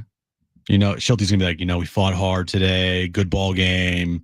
Respect our opponent. Not going to alibi anything. You have it like down to a T. Yeah. Tip your cap. Tip your cap. Yeah, exactly. they made the plays we didn't. Grits, not Grit Squad, but Winners find solutions. We have to find. But we lost. But we lost. Yeah. But winners do find solutions. Yeah, winners find solutions, but we didn't find a solution today, so we lost. All right. Barring a terrific comeback, the Padres will lose this series. They're trailing 5-2 right now. It all started with a Tyler Wade what, John? Walk? I don't know. Somehow. To turn the tides. That's what I mean. Like that's what we're going to say. He reached on a pop-up in the infield that was dropped. It all started with a Tyler Wade fill in the blank. You never know. All right. We will react once this game goes final, which will be momentarily. We'll hear from Mike Schild and Kevin Acee. Plus, we have Dirks Bentley tickets to give away. Hour 3 of Jon and Jim comes your way next on San Diego Sports 760 and live on the iHeartRadio app.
Well, the season's over. This update's brought to you by Jamul Casino. Padres lost today to the Dodgers 5-2.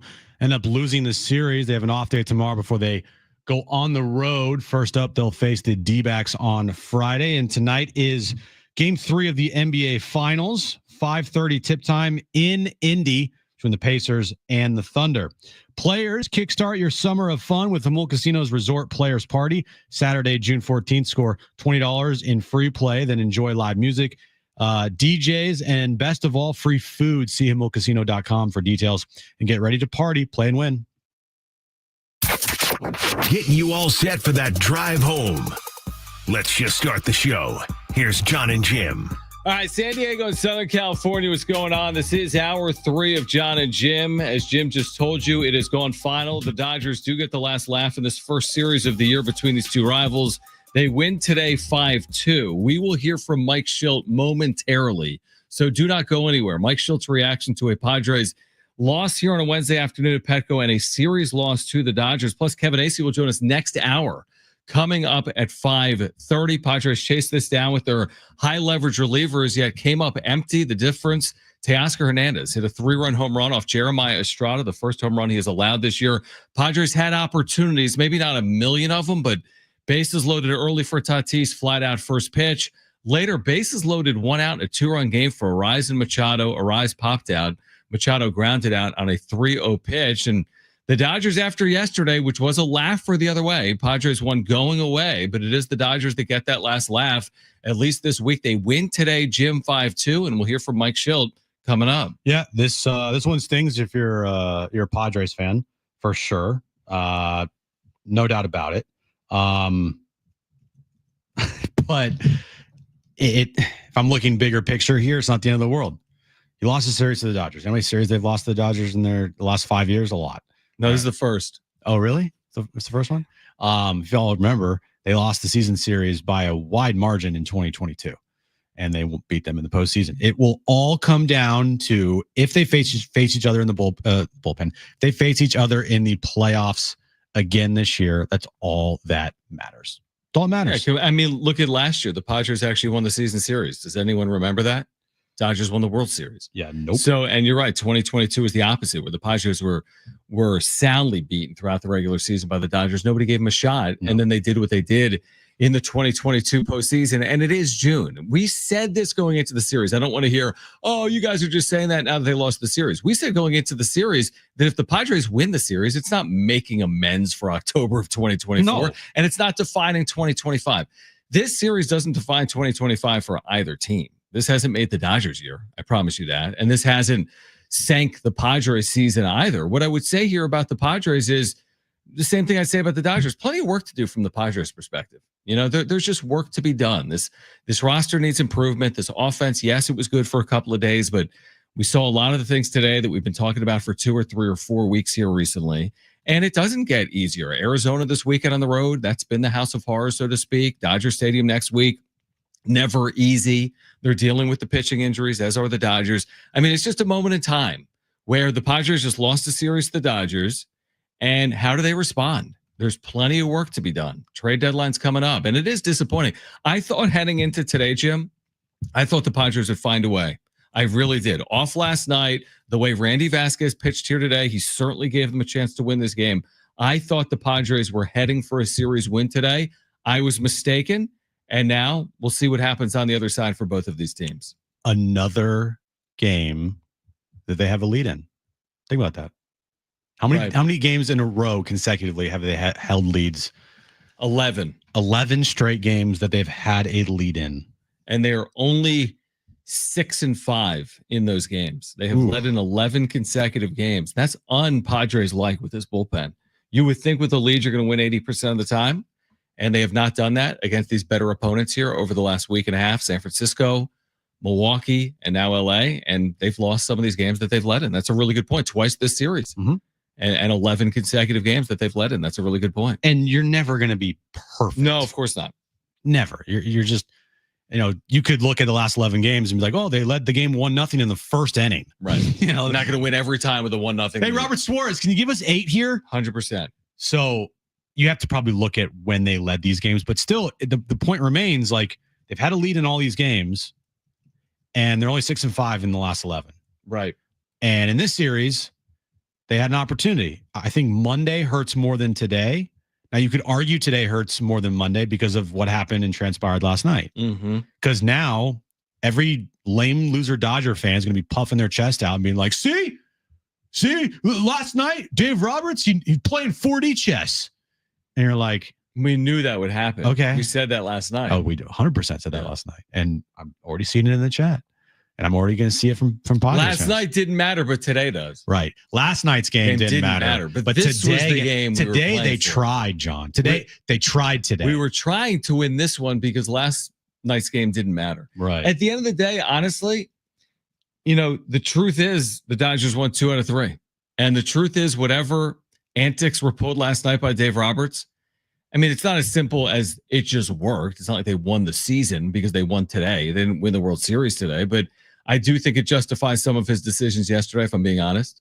I don't know if everyone's going to love to hear that, but it's different. If the Padres won today, it makes Dave Roberts look foolish. Mm-hmm. I think by the Dodgers winning today, it does, again, in the back of some people's minds, say, well, it's justifiable. They didn't use any of their high leverage relievers or any of their relievers yesterday, essentially. They just left the guy out there. They went to Kike Hernandez. They gave him a better chance to win on Wednesday. So some of that I understand. I just thought the way they went about it yesterday was kind of ridiculous, going to a position player in the 6th inning. But the truth is, at the end of the day, the Dodgers won the series and the Padres didn't. That's all that anyone's going to care about. Mm-hmm. That at the end of the day, that's what happened. And we've said that a lot before. And it's on the Padres. Let's be honest. Whether the Padres won the series or not, it's on the Padres to chase down the Dodgers. Is it not? It's on the Padres to position themselves from a health perspective, from a trade deadline perspective, from a team perspective, to beat the Dodgers when it matters. It's not on the Dodgers to beat the Padres. They've already done it. They did it last year, and they've won repeatedly in regular seasons and in postseasons. It's now on the Padres and A.J. Preller and Mike Shilton's team to put themselves in a position when they get another opportunity against L.A. when it matters to be better than the Dodgers. And that's what they got to do. And right now, they're not better than the Dodgers. I don't know how far off they are, truthfully. I don't know how close the Dodgers are to full strength. I don't think very close. I don't think this is near the finished Dodger team, not near it. And I don't think it's the finished Padres team either. But it's the truth is, whether they won this series or not, the Padres have to go catch the Dodgers. And the Dodgers are out in front, right? Until proven otherwise. They're chasing. Yep. That's it. They're the defending works. World Series champions. Everybody's chasing the Dodgers. It's not just the Padres. Right. Giants are chasing the Dodgers, the Mets, the Cubs, the Phillies, D-backs, like everybody, the Yankees, give me other teams in the American League. Every good team in the American League, every good team in the National League. Guess what? Everyone's chasing the Dodgers. Right. Everyone's chasing a Dodger team with a $700 million plus payroll. It's not really that, but I'm over exaggerating here, but you get my point. Mm-hmm. Like that's what everybody's chasing right now because they're the defending World Series champions, and it just makes it harder because they're in your division.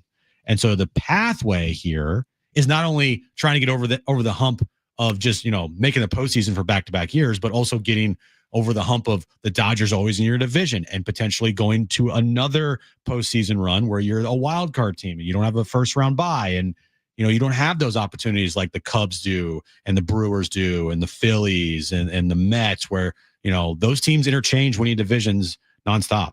Dodgers, they win their division every single year. Every single year. And by the way, a lot like Monday when I said, did the Padres really deserve to win Monday with the miscues? Did the Padres really deserve to win today with four singles? You're facing Casper, the friendly, whatever his name is, Sparius, Trevino, Dreyer. Like they left the door open early for you to take advantage of, and you didn't.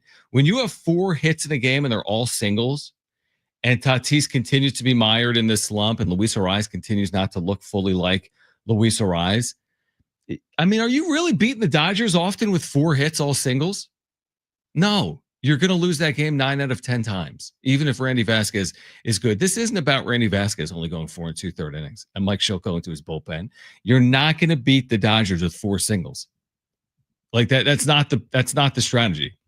That's not the formula to win this game. And it's hard to go all in and criticize the Padres offense right now, considering what we saw on Monday and on Tuesday when they came to life, obviously, their offense. But it has been a theme more often than not that this offense doesn't really look like 2024. The 2025 one has many more flaws, in my opinion, and in a lot of people's opinions, than that 2024 offense that we saw.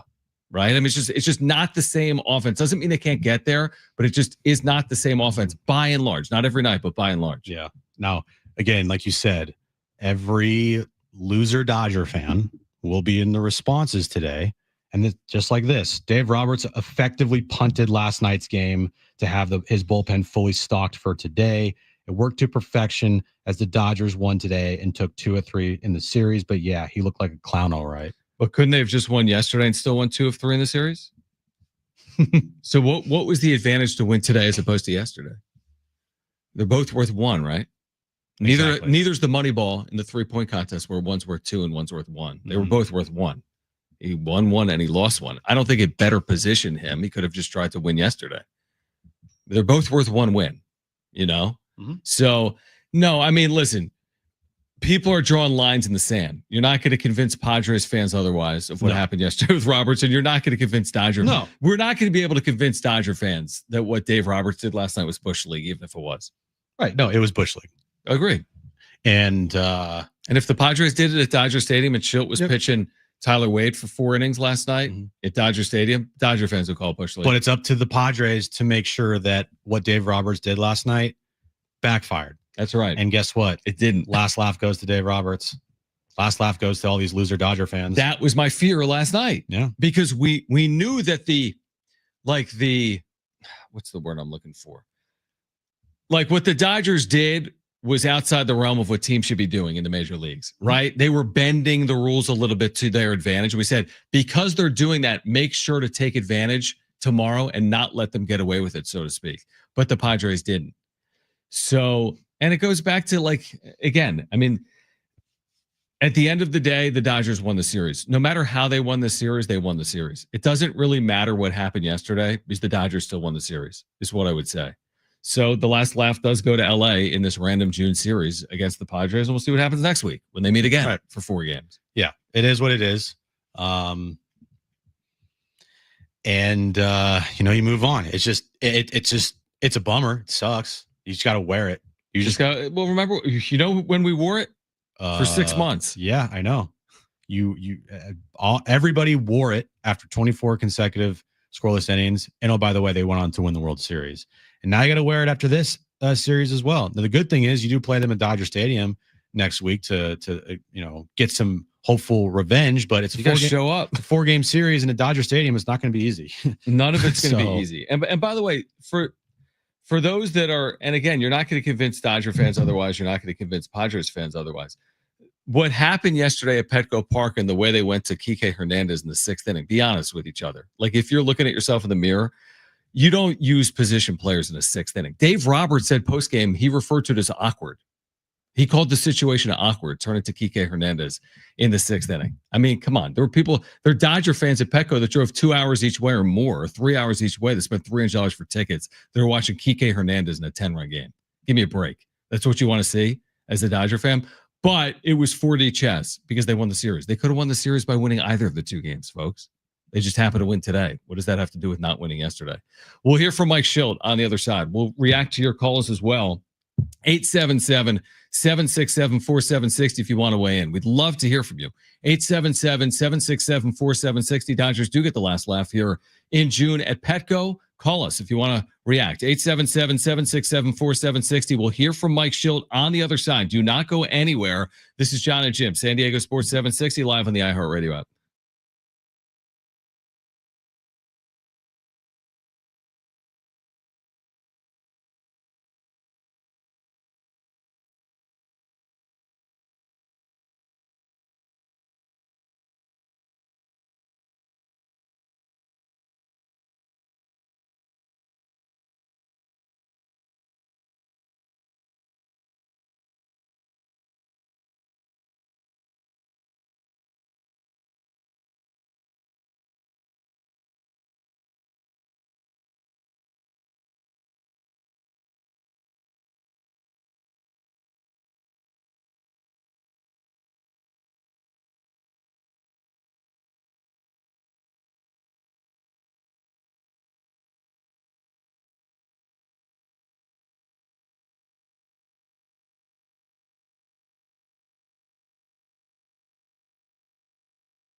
All right, Dodgers take game 3. They win the series down at Petco. They defeat the Padres 5-2. Jon and Jim back with you here.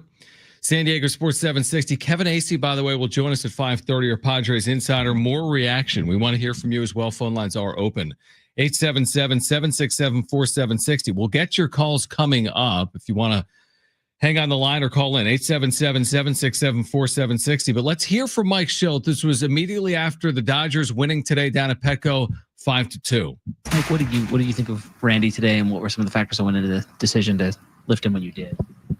I thought Randy was good. I thought he was really good. I thought he did his job. I thought he got us to a point in the game where we were happy with. We had a rested bullpen. We had guys that we really liked, and that was pretty clean. Conforto got him, but I thought he was great. What did you make of this series? A couple tight games Monday and today, and kind of the way. Yeah, pretty much what we expected, right? I mean, I don't think there's a ton of surprises. Today came down to, who capitalized on the opportunities that were there.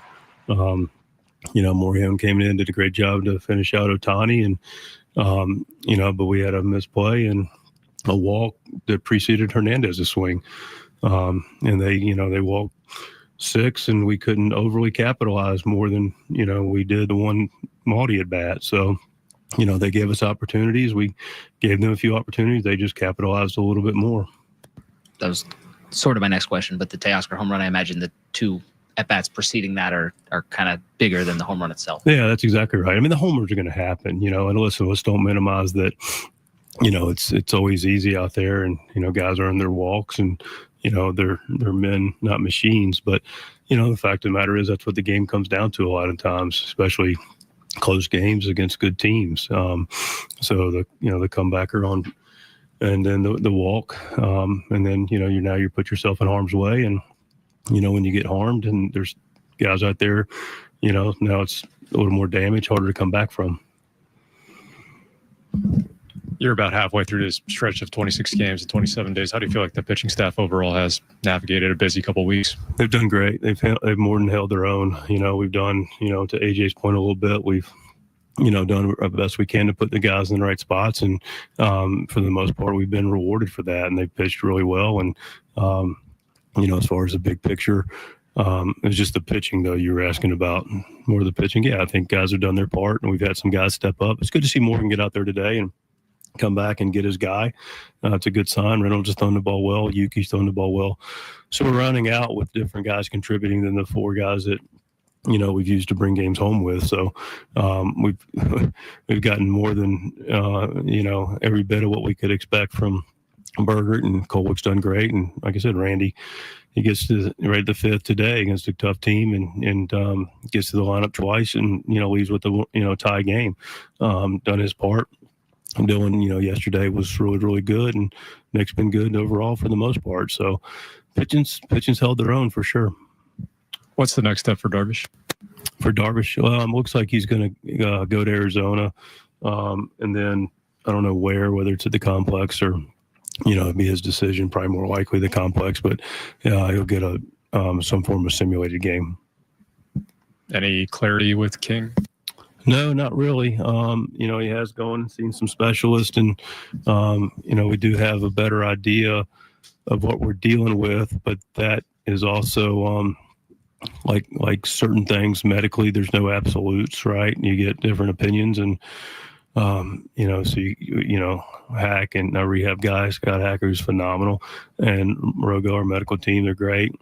Again, undercharted. This is outside really of a baseball purview necessarily from historic injury, and so talking to a lot of doctors and experts, and they're putting a lot of time in, and guys have done a lot of rehab people, and it's just it's really a case by case scenario. So we've got our arms around what it is, and now just trying to figure out what it looks like, but taking the best steps we can for him to progress. You touched on it a little bit, but it seemed like you had a plan that was going very well when you got a comebacker from Freeman there, from able to rest your bullpen, and then you were going to let Randy go through twice. How disappointing is it that it kind of just unraveled when it really seemed like everything was setting up for you to kind of navigate this game? Yeah, I mean, that's the way it goes, right? I mean, it's you can have a plan. If it goes well, fantastic. It's supposed to have gone well. Some days people feel like, and need to get rewarded when it does. When it doesn't, you go to plan B. That's the fact of the matter. The reality is we had it lined up. The comebacker, okay, it happens. As I say, the walk, the homer, that's the big blow. But then Estrada held her right there. Yuki did his part. Let's give Yuki credit. Adam did his part. And they were able to piece it together and keep it at 2. So it's really as simple as that. All right. Simple as that. Mike Schilt post game. Just what do you expect him to say? It's just another game in June. Which he didn't say. I thought he actually put it fairly, which was they capitalized on opportunities we didn't. They came through. The Padres came through in what manner today? A bases loaded walk. They didn't come through at all. Yeah, they just didn't come through when given some opportunities. And then the Dodgers take advantage of opportunities. Second time in the series. Monday, all the errors, Dodgers win. Mm-hmm. Today, the miscue on the mound on a comebacker that was off the glove of was it Morejon? Today? Yeah, before Estrada, right? It's off his glove. It's not the simplest play, but it's a play that should be made. It's a play that absolutely should be made. He didn't. He gloved it, but didn't fully glove it. It caroms away. 2 batters later, 3-run home run. Yeah. It's like kind of that fourth out scenario that we always talk about with good teams. Sometimes it's the Padres doing it to other teams because the Padres are the team that's better than their opponent. Other times it's the Dodgers. And I just thought the Padres probably gifted the Dodgers with too much in this series to ultimately get away with it. You kind of get what you get what you deserve. And they kind of deserved to only get one of these 3 games, truthfully. For sure. And while the Dodgers pitching is in complete shambles, their offense is elite. So you can't make a mistake to their offense. And they aren't going to be like they were the first 2 nights pitching staff wise. Like they're going to have outings like today where they do pitch well, even though some guys that were on the mound for the Dodgers you never heard of before. Mm-hmm. Now, again, it's funny because Michael Kopech was saved, right? He was saved for today. They punted last night because they wanted to make sure Michael Kopech was ready for today, and then he completely wet the bed today. So he walked 3. Yeah, he was an embarrassment today. Ineffective. Yeah, exactly. So, yeah, I'm glad that they saved Michael Kopech for today's game. Man, he really did a really good job for the Dodgers. This had nothing to do with what Dave Roberts did yesterday. No. You know what I mean? The reason the Dodgers won today isn't because Dave Roberts saved their season by pitching Kike Hernandez. No. That's not why they won. You know why they won? Luis Ariz didn't hit a ball into the gap with the bases loaded down 4-2. You know why they won? Because Manny Machado swung a 3-0 pitch and grounded out. Because Fernando Tatis Jr. swung first pitch early in the game with the bases loaded and flat out. Like they just didn't capitalize. That's why the Dodgers won 100%. In this game. All right, we'll get to these calls on the other side. If you want to weigh in, call right now. 877-767-4760. We're reacting to a Padres series loss at home to the Dodgers. Kevin Acee will join us in 1 hour at 5:30, our Padres Insider. But if you want to weigh in, 877-767-4760. All of your calls are next on Jon and Jim, San Diego Sports 760, live on the iHeartRadio app.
All right, this update's brought to you by WhatsApp.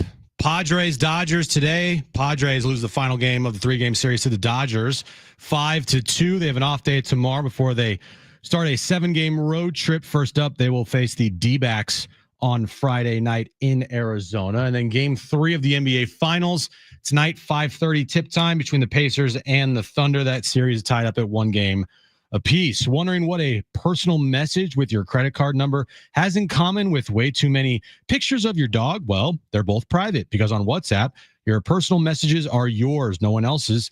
They can't see them at all, not even on WhatsApp. Message privately with everyone. All right, Kevin Acee in 1 hour. Jon and Jim, San Diego Sports 760. We've got a 4-pack of tickets to give away to see Dierks Bentley. We might just do that as a normal giveaway as opposed to Trainwreck Radio. We're reacting to Padres Dodgers. Padres fall 5-2 here this afternoon. Just 4 hits, all singles in the game. Had some bases loaded opportunities they didn't capitalize on. If you want to weigh in, we'd love to hear from you. Our phone lines are open right now. 877-767-4760. That's 877-767-4760. And let's start with Dave on line 1, who's back with us here on Jon and Jim. Dave, thanks for calling in. Yeah, thanks again, guys. Well, I know everybody's disappointed. Certainly wanted a better outcome than the flat tire they ran into today. But one quick observation before we get to the game real quick. How is it that so damn many in that ballpark over the last 3 days? What? You cut out. You cut out. What'd you say? Oh, how many, or how is it that so many Dodger fans got into that stadium, considering this ballpark was sold out months ago? It means a lot of Padre fans were selling their tickets to Dodger. All right, your phone's breaking up. Thanks, Dave. I mean, that's just the nature of ticketing. I mean, people can sell their tickets. I mean, I'm not going to go criticize people for selling their ticket. It's a Wednesday afternoon. If people are going to go spend $300-$400 on a ticket and you can make $200-$300, I get it. I mean, whatever. It's a long year. There's 81 home games. There's Padres fans at Dodger Stadium. There's Dodgers fans at Petco Park. That's part of being in Southern California. By the way, like you said, it's a Wednesday day game in June. If I can take my tickets, if I'm a Padres fan, and sell them for a premium to a Dodger fan, right, then guess what? You as a Padre fan, you win, because that Dodger fan just bought your tickets that were, I'm just going to say $100 for $300. For $300, and you made $200 off Yeah, that. exactly. I mean, it doesn't really matter at the end of the day. If you want that stuff to matter, you can allow it to eat at you, so to speak. But like, Teoscar Hernandez isn't homering because there's a larger percentage of Dodger fans in the crowd. I would be way more like on Dave's side if it was a postseason game, but it's not. And the game, postseason, they did some things differently in 2022 and 2024 to like gatekeep ticket buyers, right? And that was whatever. I mean, at the end of the day, who cares, right? Like at the end of we talk about this a lot in sports with, the other fan base is in the state. Petco Park has been sold out by and large for years now. Padres fans have been absolutely terrific. Guess what? I think a lot of Dodger fans would prefer to go to a game at Petco than Dodger Stadium. I think that's a factual statement. 100%. Dodger Stadium is awful. I just think there's a lot of people that would prefer to come down here to watch the Dodgers than go to Dodger Stadium to watch LA. I really believe that way. And that's what you've seen. And that's fine. That is what it is. And I don't see it as overly relevant. Like, I don't care if it's all Dodger fans in the stands and the Padres win the series. I just prefer the Padres win the series. It'd be a little annoying, but I've been there on nights, and you have too, specifically like 17, 18, 19 or 16, 17, 18, where it was all Dodger fans. Like the entire third base side behind the dugout. Yeah. All blue. There was I remember vividly Clayton Kershaw start in 2017 that if it wasn't 90% Dodger fans and I was in the building, I would have been surprised. It felt as if 90% of the people in the building in 2017 were rooting for the Dodgers. So whatever. My takeaway today isn't that. That's not my takeaway from the series. My takeaway from the series is I'm disappointed the Padres didn't play better than they played. I thought they were capable of winning the series. Honestly, think back to Monday. Yep. It's almost more on San Diego than LA. It's not what LA did. It's what San Diego didn't do. The defensive miscues, the play by Brandon Lockridge in left. Today, the misplay by Morejon, not capitalizing with the bases loaded a couple of times. It's more on the Padres than it is what the Dodgers did. So that's my primary takeaway from this series. That's the disappointment. I'd almost prefer if the Dodgers just handedly won 2 games. Like they were just better, outclassed the Padres. That I don't think that's what happened over the last 3 days. No, I think the Padres just didn't play good baseball for a lot of the series. To your point, Monday night, they had an opportunity to win, but man, did they play sloppy. Mm-hmm. Fielding errors, Brandon Lockridge, Xander Bogaerts, and while they had a good chance to win that game, in the end, did they really deserve to win that game? Probably not. Right. And the same thing with today. Just there's nothing like defensively they did that was awful. I know that Morejon misplayed that ball on the mound, but it like didn't lead to anything crazy, if I'm not mistaken. Now we're on the air. It's hard to notice. 3-run home run. Oh, it did? But was it? Well, how many outs? How many outs were there? I'll tell you. That was in front of Hernandez. Again, it's hard to. Yeah, I mean, we were on the air when we were here. literally on the air as it happened. So I'll tell you. So that was in the 6th inning, and in the wrap in the 6th inning, or in the summary, stand by.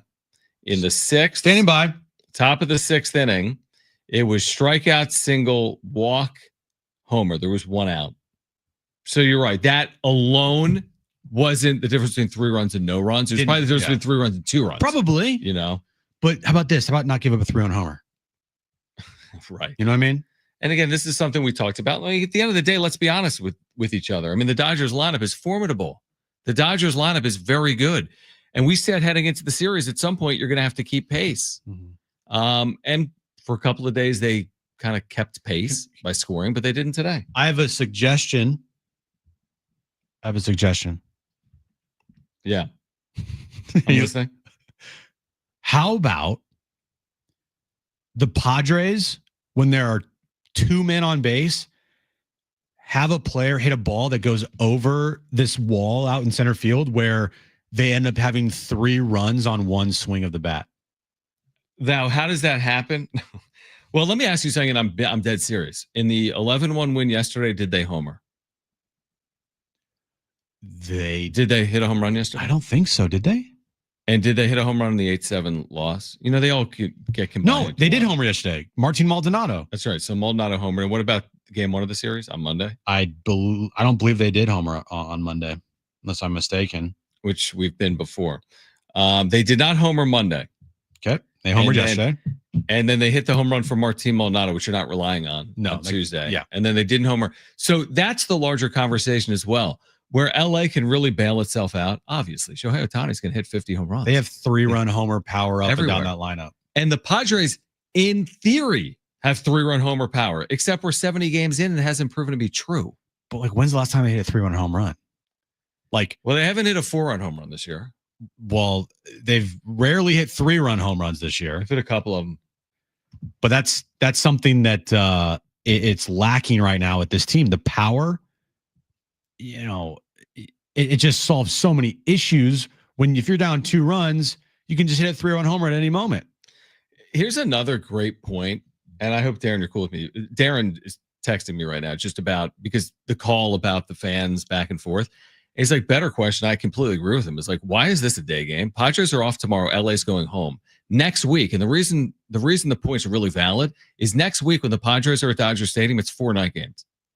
So like, if this is a little bit of like a scratch a back, oftentimes in baseball, the getaway day is a day game, right? Mm-hmm. But not always, especially when teams have off days or local games. So next week, for example, the Dodgers don't want to play day games. They prefer to play at night. It's Los Angeles. People would prefer to get there at night than during the day. They have jobs. We have jobs down here. Yet they're playing this game at 1 o'clock on a Wednesday, when the Padres, you would think, would much prefer to play at night. Beer sales, just in general, getting your own fans in the building. You're playing. I thought that same thing, just like the Wednesday day game, when next week is 4 night games at Dodger Stadium. And is it to acquiesce to the Dodgers, who are traveling and playing tomorrow? I mean, you're traveling to Los Angeles. Yeah, it makes total sense. And we complained about it at the start of the year. How could you have other than the World Series last year against Dodgers Yankees, Padres Dodgers, and how that series ended up, and on paper, the 2 best teams in the postseason last year, right? It's on TV, man. And you don't play until June. And oh, by the way, the first time you meet is on a Monday, Tuesday, Wednesday afternoon. On Padres.tv with the ump cam. Huh? Like, don't be scared to put this thing on national television. Yeah, I remember complaining about that and being like, this doesn't make sense. This is ridiculous. Why don't the Padres Dodgers play like right away? Keep the momentum going, guys. You just came off of a year where the Dodgers, finally win a legit World Series. Oh, wait, it's even more ridiculous because I thought LA was playing tomorrow at home. They're not. Oh, they're playing at home on Friday. So, okay, now the guys get a few extra hours, but who cares? The Padres are going to Arizona after this game, and LA's going home.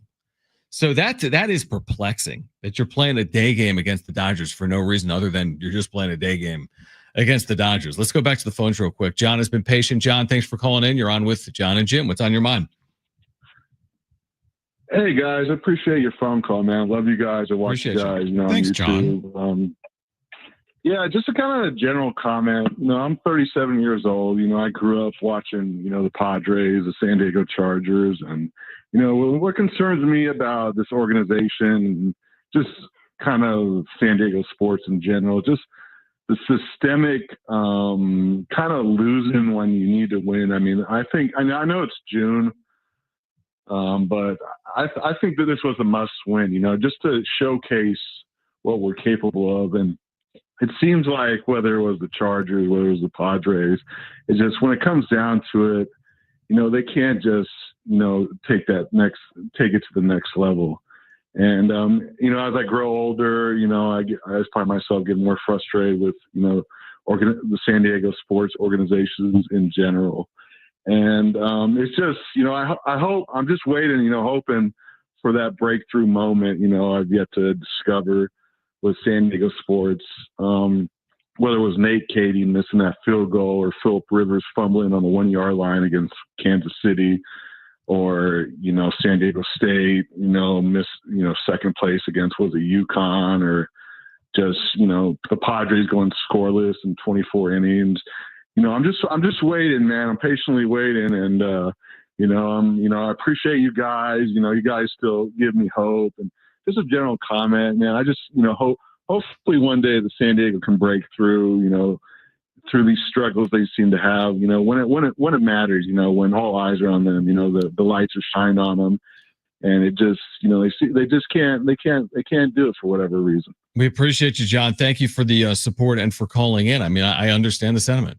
If you're a lifelong Padres fan or Chargers fan and you're watching the Padres go up against the Dodgers year in and year out, there's a little bit of the Lucy pulling the football away element against Charlie Brown. There's some of that. Like, what is it going to take to break through here? How much money are they going to have to spend? What moment are we all waiting for? And we don't know. That's the thing with sports. We don't know what we're waiting for. It just has to happen. And while today sucked, coupled with what happened last night and then today, as we have been saying, it's a game in June. Now it'd be way worse in October. Now again, I'm Mr. like every game counts guy, right? I'm Mr. Hey, start of your season, it's very important to get off to a hot start, right? But I went over the schedule with you for September for the Padres. Yep. They are, as of right now, 2 games back of the Dodgers in the National League West. If that's right. Is that right? Or are they more than that? No, I think it might be 2. Yeah. So they're 2 games back in the National League West. That doesn't scream to me end of the world, season over, fire everybody, trade everybody. Why even be a Padres fan because this team is awful? I agree with that, but his point does resonate with me, which is just like, I get it. It's just another moment in a series of moments. Death by 1,000 paper cuts, so to speak. If you're a lifelong fan of an NFL team and a Major League Baseball team and you haven't gotten the result you've been looking for at the end of any season, I get that. It has a long time. I know you don't watch TV. Well, I watch TV. I know you don't watch movies. I don't watch movies. But the saying you always have of, it's like Lucy pulling the football from Charlie Brown. Yeah. It's like that feel. It's like, oh, we're going to finally do it. And then the football gets pulled out underneath. Yeah, 100%. And even if the Padres did win today, and I know all Padres fans would be happy, including this show, it still wouldn't have meant like changing of the guard. Oh my gosh, No. the Padres are going to go over the hump and win their first World Series in franchise history. No, you're right. And we tried to make that point before the series started. We'll continue to react on the other side. We'll give away Dirks Bentley tickets coming up at some point in the next 30 minutes as well. 4-pack of tickets for next week. Plus, Kevin Acee will join us at 5:30. Dodgers take the series. They win down at Petco 5-2. This is Jon and Jim, San Diego Sports 760 and live on the iHeartRadio app.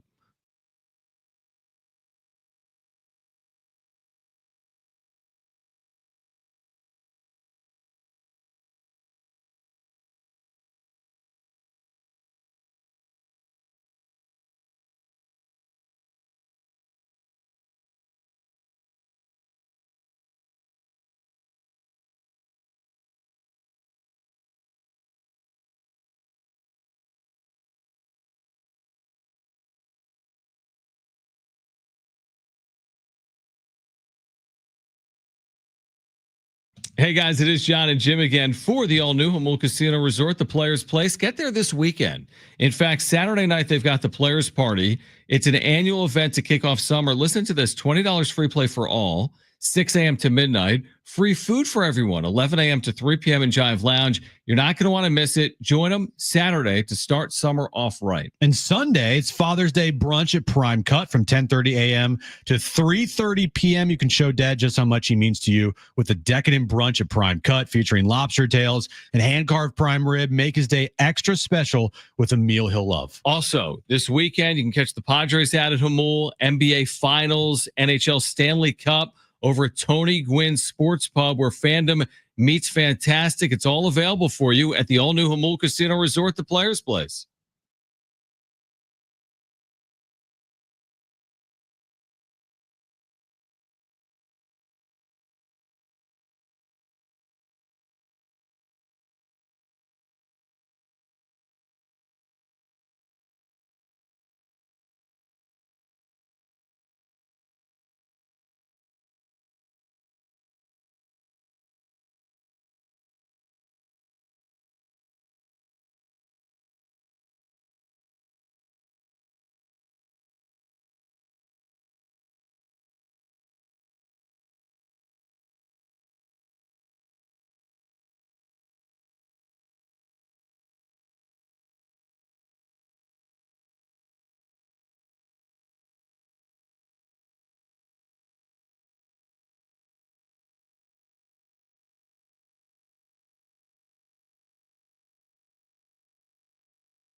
All right, Jon and Jim, San Diego Sports 760 here until 6 p.m. Kevin Acee will join us at 5:30.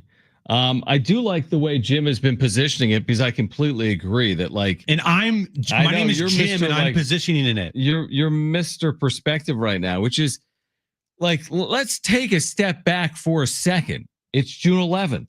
You want to win all the games. And in baseball, it never works that way. 2 out of 3 is an amazing accomplishment for a year. The Padres have never done it. They've never averaged 2 wins in 3 tries in the history of the franchise. They've never won 100 games, right? So they've never been better than 98 and 64. That's nowhere near 667. So, like, by nature, there are days like this and a lot of days like this, even with good teams. We believe the 2025 Padres are a team that's going to be positioned to make the postseason. Is that still a fair assessment by most people listening to us, including ourselves? Oh, they are fully positioned. So they got to do it, and there's going to still be the highs and lows element of it. And they have pitching injuries, and they have an ineffective offense at times that we've been talking about. But they're 9 games over 500, and with what AJ Preller has done over the last few years, it seems like he can point this team towards the postseason. It's not a guarantee, but hopefully that's ultimately where they get. So, you know, we're a long way from there, folks. I mean, it's June 11th. The season ends September 28th. The postseason is going to begin a couple days later. So, and they didn't lose the division today either. I'm not saying they're going to win the division. I think it's probably an uphill battle, if I'm being honest, to win this division. I've watched this play out, like you mentioned. The Dodgers win this division. It's what they do. The one time they didn't, it took a Giants team winning 107 games. or 108. 108, yeah. In 2021. So the Dodgers win this division. So I'm not overly compelled to say today that watch what's going to happen the next 3 months. The Padres are going to win this division and prove people wrong. That's not the point I'm making.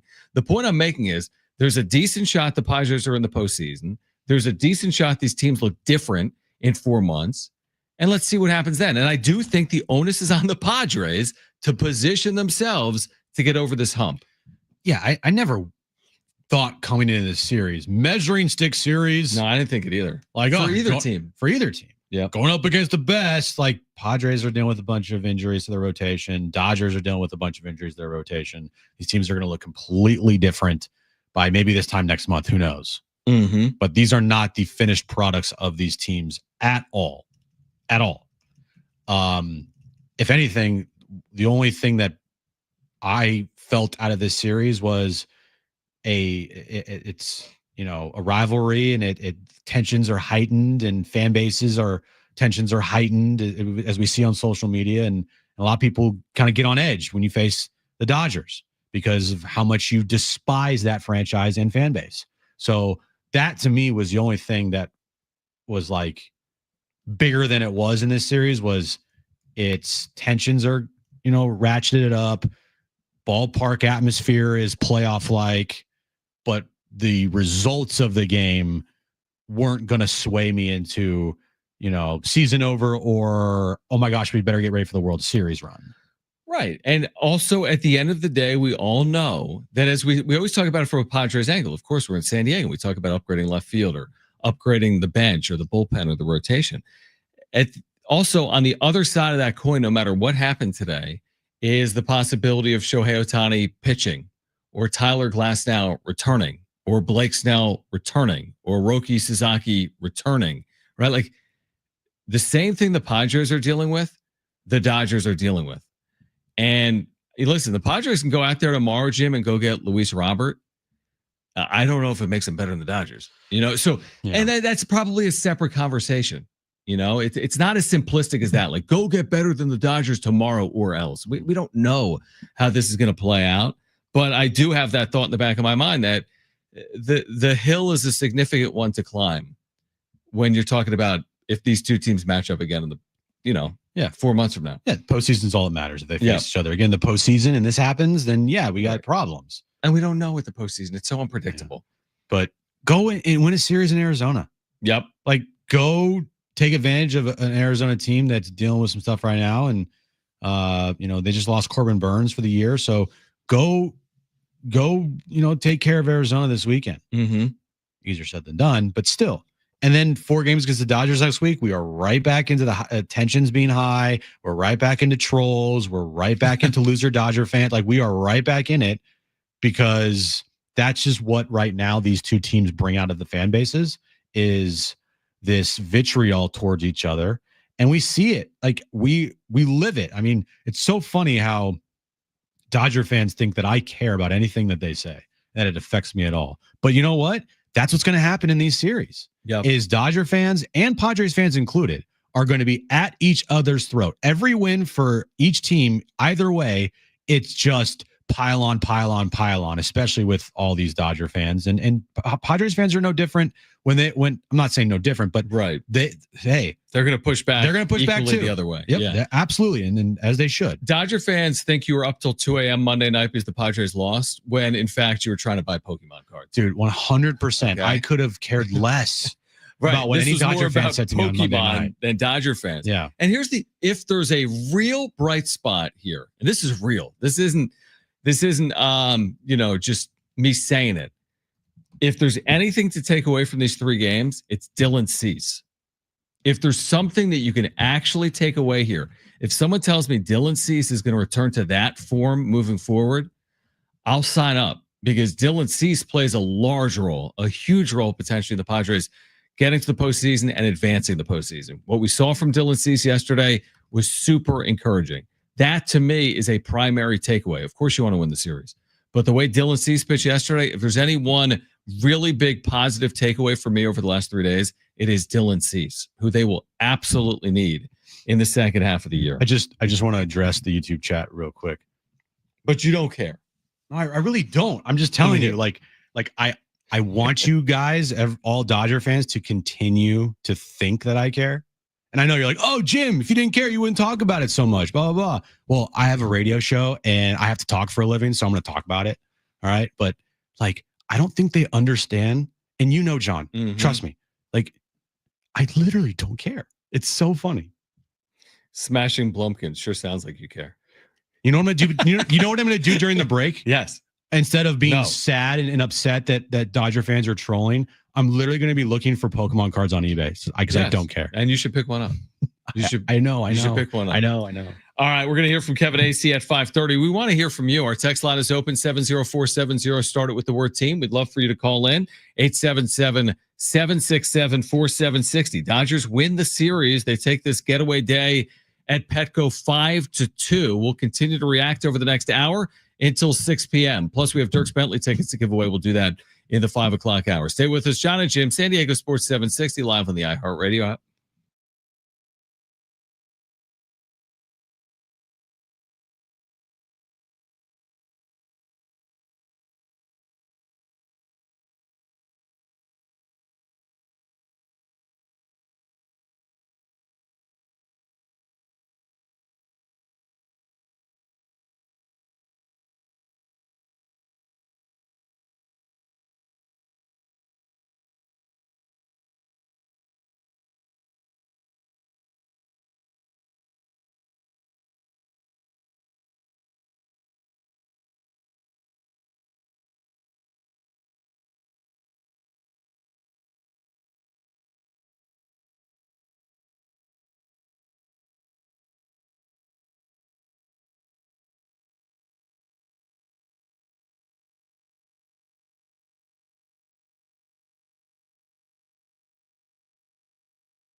Oh boy. This update is brought to you by Summit Racing Equipment.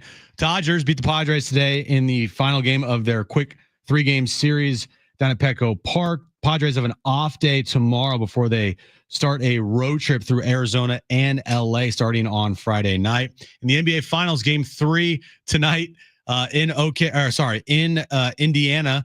Pacers and Thunder. That series is tied at 1 game apiece. This Father's Day, grab great gearhead gifts at Summit Racing. You'll find parts, tools, accessories, apparel, and more, or give the perfect card, a Summit Racing gift card. Fast shipping, massive inventory, and expert tech advice are a click away at summitracing.com. Getting you all set for that drive home. Let's just start the show. Here's Jon and Jim. All right, San Diego and Southern California, what's going on? This is the final hour of Jon and Jim, where Kevin Acee will join us at 5:30, where we'll give away Dierks Bentley tickets at some point over the next 15 or 30 minutes as well. We're reacting to a Padres series loss to the Dodgers that has now turned into much more than that. It always does, because you got fan bases that are very passionate and they don't like each other. And so I get it. And Dodger fans thinking that I'm going to go home and not be able to sleep tonight because of the trolling that they're doing, when in reality, I'll be fine. So it just escalates. And that's always what happens. I mean, we've lived through some pretty difficult times here in San Diego if you're a Padres fan. Yeah, this isn't October of 2024. No, this is June 11th. So it is what it is. I mean, honestly, I'm kind of all for the back and forth. I'm all it for makes, it. It makes it the better. rivalry. Yeah, I mean, yeah. If they just lost a series today to the Marlins, this is not happening in any regard. All we're talking about is how on earth could you lose a series to the Marlins? And I mean, it's not about the fan, but there's so few fan bases that go back and forth in baseball. This doesn't happen against the Angels. You think if the Padres lost 2 out of 3 to the Angels today? We're getting all Angels fans in our chat being like, no, you care so much about us. Like, honestly, what? I don't even think it really happens that much at the Giants. I mean, maybe we'll get some Giants people in here. That's fine. And but there's something about this series right now. And make no mistake, I mean, I think most people agree the Dodgers have the upper hand. I mean, we'd be lying if we sat here like, oh, the Padres are better positioned. Right. I mean, again, like, they won the World Series. They won this series. But the two teams are separated by 2 games. No matter what happened this week, the Padres could have swept the Dodgers soundly. 8-1, 8-2, 8-3 in 3 straight games. It doesn't mean the Dodgers didn't win last year's World Series. So, I mean, there's still work to be done both ways. But, again, I'm kind of all for the back and forth. And it means something to a lot of people, whether it's Padres fans or Dodgers fans or people, baseball fans in Southern California. Yeah, and I like it. Actually, I love it. I love when you have, tensions at all-time high, because it makes these games feel more important than they really are, right? Because, like you said, Padres this weekend against Arizona. If Arizona takes 2 or 3, do you think? I mean, yes, it's all on field. Yes, we wouldn't be talking about fan bases. Yes, the fans will be upset that they lost 2 or 3, but there's not going to be this like back and forth between Padres and D-backs fans on social media and online, where it's all fake anyway. Right. Where it's like, like it's not going to happen. Right. But it will happen with Dodger fans and trolls, and it will happen with Padres fans and trolls. Like, that's just what it is. And that's what I think makes this a rivalry. I know that I'm not going to compare this to Yankees Red Sox at all. Not even close. I'm not going to know. But what I will say is, how do you think that rivalry became what it is today? Was it the players on the field, or was it that with a combination of their fan bases?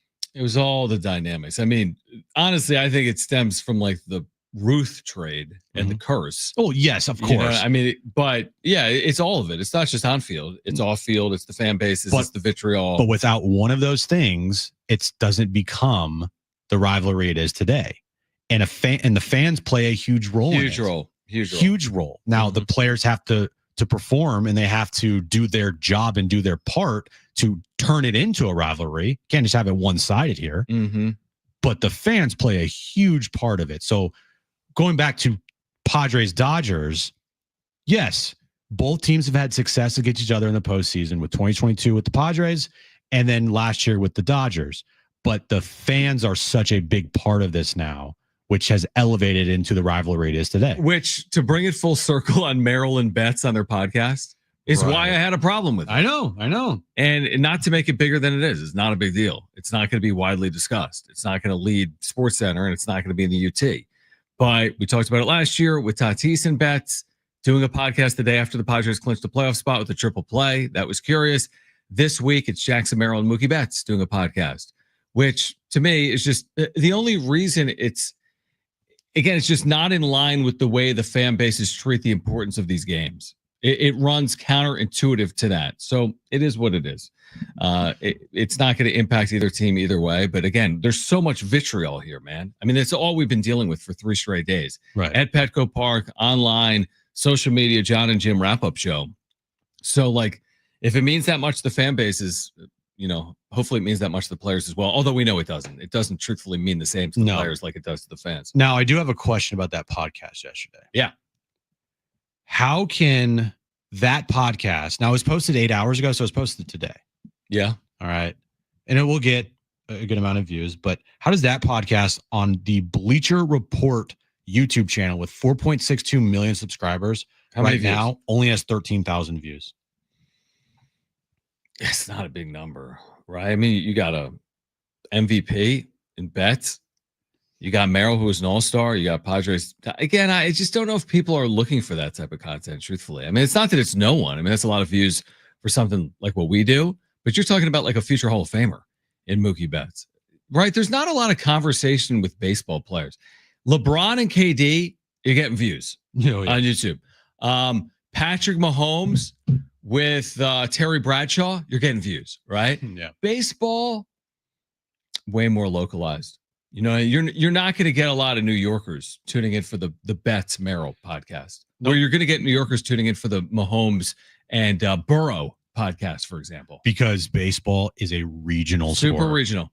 Super regional. And people in New York don't care one bit about Jackson. They're not dialed into it. I don't think they care much about Mookie Betts. Now, he played a role in that rivalry in Boston, New York. I hear Jackson Merrill is a household name. Huge. You go to the East Coast, honestly, you ask 20 people, hey, do you know who Jackson Merrill is? I don't. How many say, oh yeah, he plays for the Padres. He's their center fielder. He wears number 3. No, it is interesting you bring that up. I don't think he has resonated nationally like some of the other Padres stars of the last half decade. Like Tatis, obviously, when he came up, was not a local story. It was like a national story. The flair, just the way he carried himself. And maybe he does. Maybe he is closer to that than not. I'm just saying.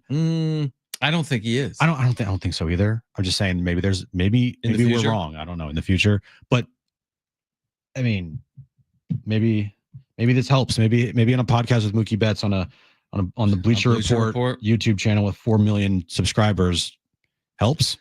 Here's what helps for me, and I'm dead serious when I say this.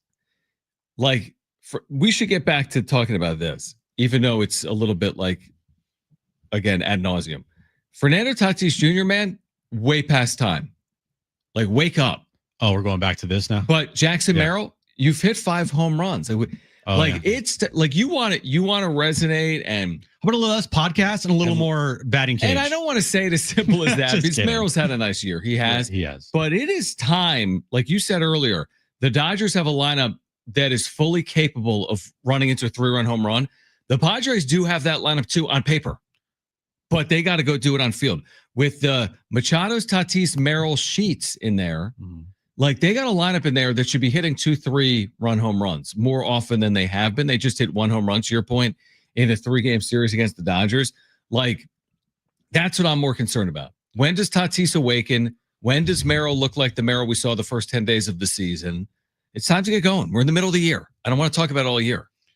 Well, if you're just looking at these lineups, Ohtani, 3-run homer power.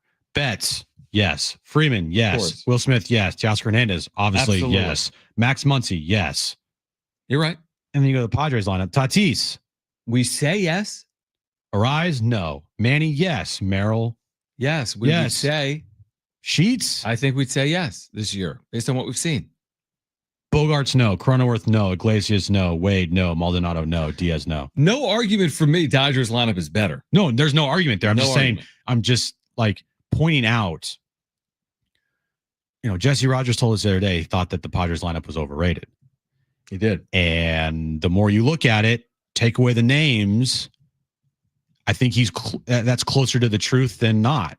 This lineup has issues. Now, the top 4, I've said it from day one to start the season.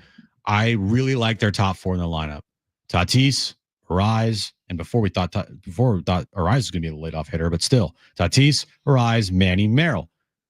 That's a really good starting point. Mhm. Like, you know how many teams would love to have that top four? I think most of them, Like three-quarters. 26 of them, Okay. maybe 25. I mean, Yeah, it's a a lot lot. of them. A lot of teams would love to have that top four of their lineup. Mm-hmm. But those teams are only going to want the top four of their lineup if those guys perform. If Luis Arise performs, which he's now hitting around 270. If Fernando Tatis gets out of this freaking slump that he's in and starts hitting. If, Jackson Merrill shows a little more pop. But as of right now, you got just a in his head slumping Tatis hitting leadoff. You got Luis Arise that is nowhere close to his career batting average. I mean, that's what he does. 50 points like below. That's who he is. If he's not hitting for average, then you're really not going to get much else out of him. Which was always the concern. Yep. We've talked about long-term deals with the Rise. Yep. And Manny, he's doing his part. Absolutely. Merrill, I think you can say he's done his part. He's missed a bunch of time, but still, it's not like he is cratered. No, he hasn't. But would we like to see more from Jackson Merrill if he's going to be the player that everyone hopes he's? When's the last time he he hit a home run?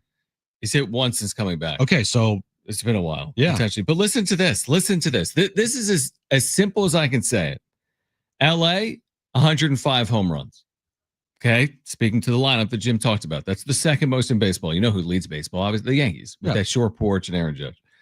The Padres, I mean, they're not in the same hemisphere, dude, or the same stratosphere. You know how many teams have fewer home runs than the San Diego Padres this year?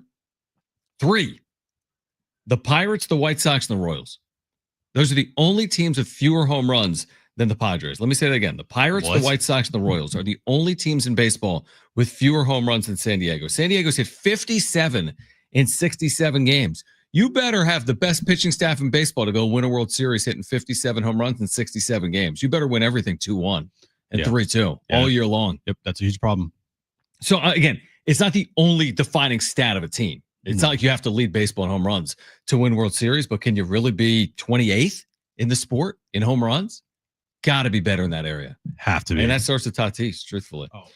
Yep. All right, Dirk's Bentley tickets. Let's give those away on the other side. Then Kevin Acee will join us at 5:30. Much more reaction. Dodgers over the Padres at Petco. The difference, a home run. Teoscar Hernandez in a 5-2 Dodgers win. We'll give away Dirk's Bentley tickets on the other side. That's a 4-pack of tickets, by the way. North Island Credit Union Amphitheater, June 19th. Tickets and info at Ticketmaster.com. We'll tell you when to call. That'll be on the other side. Plus, Kevin Acee, our Padres insider, he will join us at 5:30. Don't go anywhere. We're reacting until 6 p.m. Jon and Jim, San Diego Sports 760, and live on the iHeartRadio app.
All right, Jon and Jim, San Diego Sports 760. We've got these Dierks Bentley tickets we'll give away within the next few minutes. So be listening for that 4-pack of tickets to see Dierks Bentley June 19th, North Island Credit Union Amphitheater. And Kevin Acee, Padres Insider. We got an update there on Yu Darvish and the update from Schilt. If you missed it within the last hour, he's going to Arizona for a sim game. Who do you think he's going to be simulating against? Like, who they put in that lineup? You think Teoscar Hernandez is simulated? They should send down Luis Campusano so he can actually get some at bats in the minors. In the sim game? No, that's not even in the minors. Oh, sorry, in the minors. It's a sim game. So Darvish is going to go do a sim game. Why don't you go play in a real game? Well, John, what? This is like the definition of baby steps with Darvish. Everything he has done so far to get back has been at a snail's pace. Going backwards since the rehab start. Right. It's like 2 steps forward, 4 steps backwards, 3 steps backwards, one step backwards, 1 step forward, 1 step forward, 1 step forward. Like, what do you think we're going to hear about that sim game? He dominated. He had a 19 pitch. Yeah, he threw 31 pitches, 24 strikes. He threw 34 or 35 pitches, 23 or 25 strikes. If you added it up, he would have pitched 4 shutout innings with 11 strikeouts, 4 strikeouts and 1 walk. Yeah, something like that, right? Yeah. And he commanded his fastball well and felt good afterwards. The only thing about these sim games and rehab starts that matter at all is afterwards, how he feels after. Yeah, exactly. I don't care if you're like, It's 2 man, batters. that sim game was awful. He gave up 4 runs in the 1 inning of sim game action. Okay, but is he like healthy? Does he feel good? Right. How's his arm? It's good? Okay, cool. Let's go. Yeah, I mean, I don't know what the plan would be after sim game. Is it sim game, rehab game, big league game? If that's the path, then maybe we're not terribly far away. I hold no breath when it comes to Yu Darvish. And I certainly hold no breath right now when it comes to Michael King. Because we heard whatever he said about King post-game made no sense. I know we're still in the discovery phase. I mean, okay. When I hear Mike Schilt talk about Michael King, it makes me more and more concerned. Mm-hmm. The last thing you want to hear is somebody talking about somebody's injury, and they're like, we don't know what it is. Discovery mode. Like, we are still figuring what this thing is actually. We don't know. Right. Like, that's not good. Yeah, because this thing happened a long time ago now. Date? Do you remember? It was on May 24th. You were going away. Yeah. So, and it's now June 11th. So, 17, 18 days. Yeah. 17, 18 days, and he hasn't been throwing. And not only that, it's been 17, 18 days, and they haven't even diagnosed this yet. Yeah, we don't really know what he's dealing with. Like I'm going to ask Kevin, what's the official diagnosis on this? Do they even have one? Pinched nerve. Okay. Officially. But they don't even know exactly what it is. Right, because we're in discovery mode. And yeah, what does discovery mode mean, Kevin? Is it like when you play a video game and there's different like modes you can play it in? Like, are we going to play in franchise mode? And then Michael King's really good in discovery mode. Well, except in Michael King's case, it's like a, what's behind closed door number 1. Hope it's good news. Right.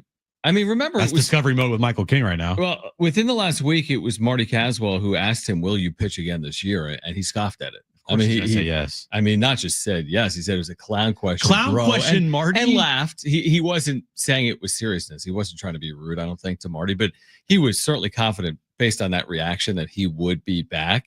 It's a legit. And I hope he's back. I mean, they need him back. So I think he's going to be back too. It's only June, but nobody has any clue when he's going to be back is the point. It's a legit question from Marty because this organization with pitching injuries, you just don't know. Right.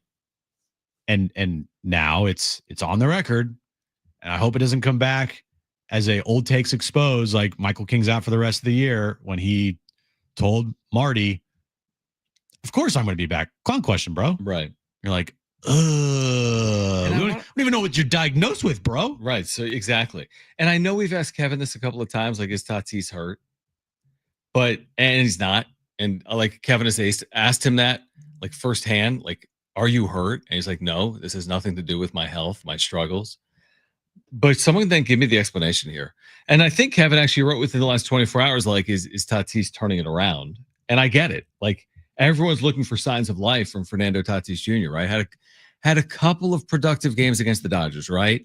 Like a base hit and 2 walks. But on nothing Monday. of impact. That's the thing. Those impactful moments are lacking so significantly. Right now for Tatis, who's hitting under 260 for the year, under 800 Yeah, OPS. These numbers aren't good enough. Like not even close to good enough.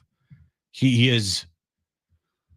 I'm not gonna say a problem, but it's not something that you look forward to every day where you're like, Tatis is going to come through for this team. Do you remember the years, Jim? I kid you not. There were 2 or 3 years in here, maybe more, where I would stop everything to watch Fernando Tatis Jr. in the batter's box. I am not kidding when I say that. 2019 must watch, was he not? When he burst onto the scene. Oh, of course. 2021, but those first 3 years, was this not one of the most must-watch players in the sport? We would all stop what we were doing. I'm not kidding when I say that. I would get to the other room. I would watch Fernando Tatis Jr. I'm not doing that now. I'm sorry, I am not. I mean, I'm not. It's like, do I watch this whatnot page or do I watch Fernando Tatis Jr.? I'm seriously though, right? I The know, other day, 2 outs, bottom 9. You tweet out, if he homers here, I won't tweet for a month. Where in 2021, I'm like, this guy's homering here. That if I tweeted that out, I'd be nervous. I'd be very nervous. And now it's like, it's just not that player. He is not that player right now. And he will be that player again, hopefully, but he is not that player right now. And it's a big problem for the organization if this is the player he is for the foreseeable future. Yeah, like what is the organization thinking? Just in general, like what are they saying privately behind the scenes about Tatis? How concerned are they about what's going on between the ears, or sad Tatis, or not being able to deal with the adversity at the big league level right now? Hasn't punched back, so to speak, at the plate since May 1st. May 1st, Jim. The next time they play is June 13th. He's had 1 home run since May 1st, if I'm mistaken, or 2. No, 5, actually 5. yeah, Sorry. 5. I'm thinking of that's the one thing. He'll run into a ball. Yeah. Yeah, I mean, of course he can run into There's so many players in this team since May 1st that just have like 1 home run. I'm thinking. Yeah, like Xander. Jackson Merrill. Jackson has 1. Since he came back, yeah. Yeah, has 1. Okay. But Tatis hit him. But, I mean, of course, I hope he's hitting home runs. It's Fernando Tatis Jr. He We has need to. more of them. That's what he's paid to do. And like they're not going to move him out of the leadoff spot. No. Which is, yeah. But as of right now, he's just like not productive at all out of the leadoff spot. Like not even close. No, not even close. All right, Kevin Acee in 5 minutes. Call right now if you want a 4-pack of tickets to see Dirk Bentley at the North Island Credit Union Amphitheater June 19th. Caller 7, you're going. 877-767-4760. Caller 7, you've got a free 4-pack of tickets to see Dirk Bentley at the North Island Credit Union Amphitheater June 19th. That's in about a week. Tickets and info at Ticketmaster.com. Call right now. 877-767-4760. Good luck. Kevin Acee, our Padres Insider, with more reactions. The Padres series loss to the Dodgers. Next, live, Jon and Jim.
This update is brought to you by WhatsApp. Padres Dodgers, final game of their 3-game series, went to the Dodgers today, 5-2. Next up, the Padres have an off day tomorrow before they start their 7-game road trip through Arizona and LA. And tonight, 5:30. Well, actually, we're moments away from tip-off in Indiana as the Pacers and Thunder go in action for game 3. That series is tied at 1 game apiece. On WhatsApp, your personal messages stay private. So things like those selfies from last weekend's party stay between you and your bestie, because on WhatsApp, your personal messages are yours. No one else can see or hear them, not even them. WhatsApp, message privately with everyone.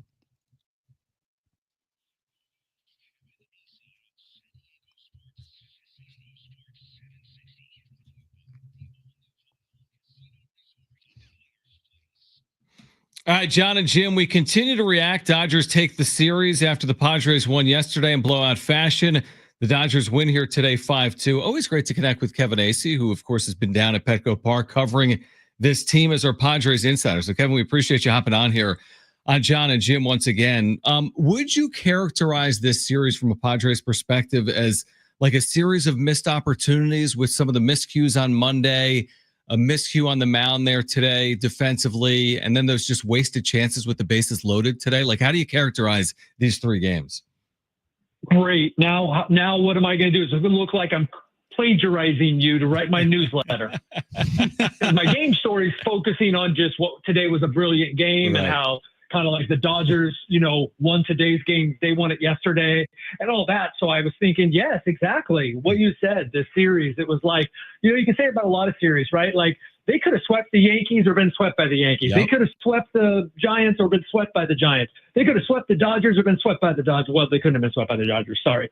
They could have swept the Dodgers or lost, what they did, which is 2 or 3. Because you summed it up. Nothing more for me to say. You summed it up, both offensively and defensively. They kind of blew it. And you know what? Yeah, pitching too. They kind of blew it. Yeah, it wasn't like the cleanest played series by the Padres, and frankly, losing 2 or 3 kind of makes sense when you break it all down. How, I guess, concerning is the lack of power becoming with this team? Because you saw it on the other side of the field. Like at any moment, like 1 through I think 7 in the Dodgers lineup, they have home run power. 3 on homer at any moment. The Padres lineup, other than Manny, you're just not getting it.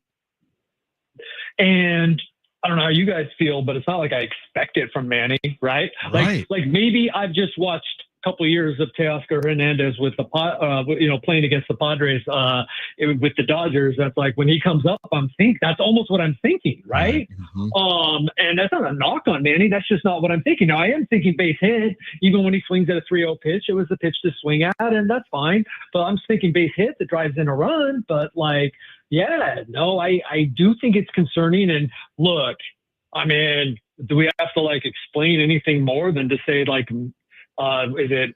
I know it's May 27th that Tatis had his last homer, and what was it for Merrill? May 10th, May 15th. I mean, so when you're missing that, I don't know where you're gonna find it.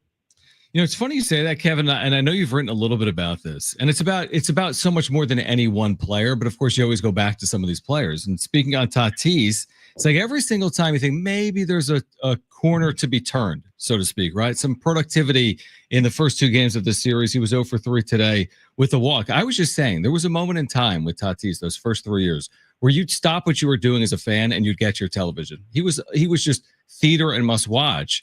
That's clearly not playing out right now. Would you agree that you're waiting for it to turn over? There's a little bit of a sign of life there, but then you have a day where he's not productive, especially today, where he was batting with the bases loaded. There were a couple of walks, and I think he flied out on the first pitch. Yeah, his production has come from walks, right? Yeah, you nailed it.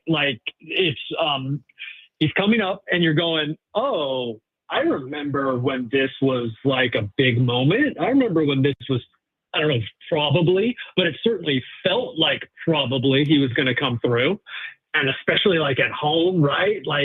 And there are signs, but not like the signs like there used to be where it was a little bit at a time and then boom, that was it. 14 game on base streak where he had 6 homers in that span, and the guy was just going to be incredible. I don't really see it. I see a couple hard hits, but other players do that too. Like, there is nothing special right now about what he's doing. Yeah, and it just you hope, you've said it, like you feel like he's going to break out in a big way, and just kind of just got to wait for that to happen, because they're not benching him, they're not moving him down to 7th in the lineup, so it's just a wait and see with Tatis. But the guy that's hitting right behind him, Kevin, Luis Arraez, his biggest, and we all know this, his biggest attribute and his biggest strength is his ability to hit for a high average. He's not going to hit for power ever. Yeah. He's not going to drive in a bunch of runs. He's not going to have a big on base percentage or slug. Like, he is a high average guy. And right now his average this year is 278, nowhere close to his career average. And then today, in a big moment, he pops up. How would you look at Luis Arraez right now? Would you define this as really struggling for him? I watched him hit 318 last year, doing the exact same thing. I think all of us would be like, oh, well, we know what he's doing wrong. He doesn't have any plate discipline. And, I think he needs to try to slug more. But we watched him win 3. Well, we know he won 3 batting titles being that guy. We watched him do it last year. We watched him hit whatever with runners in scoring position, which actually he is, I think, still their best, but that's grading on the curve with the Padres right now, since no one's hitting with runners in scoring position. So I honestly don't know what to even say about it. And they don't either. They tried to get him to not chase as much, but then is that what the problem is? Is it that in his head? Or is it affecting? I don't think so, because he's still chasing a lot.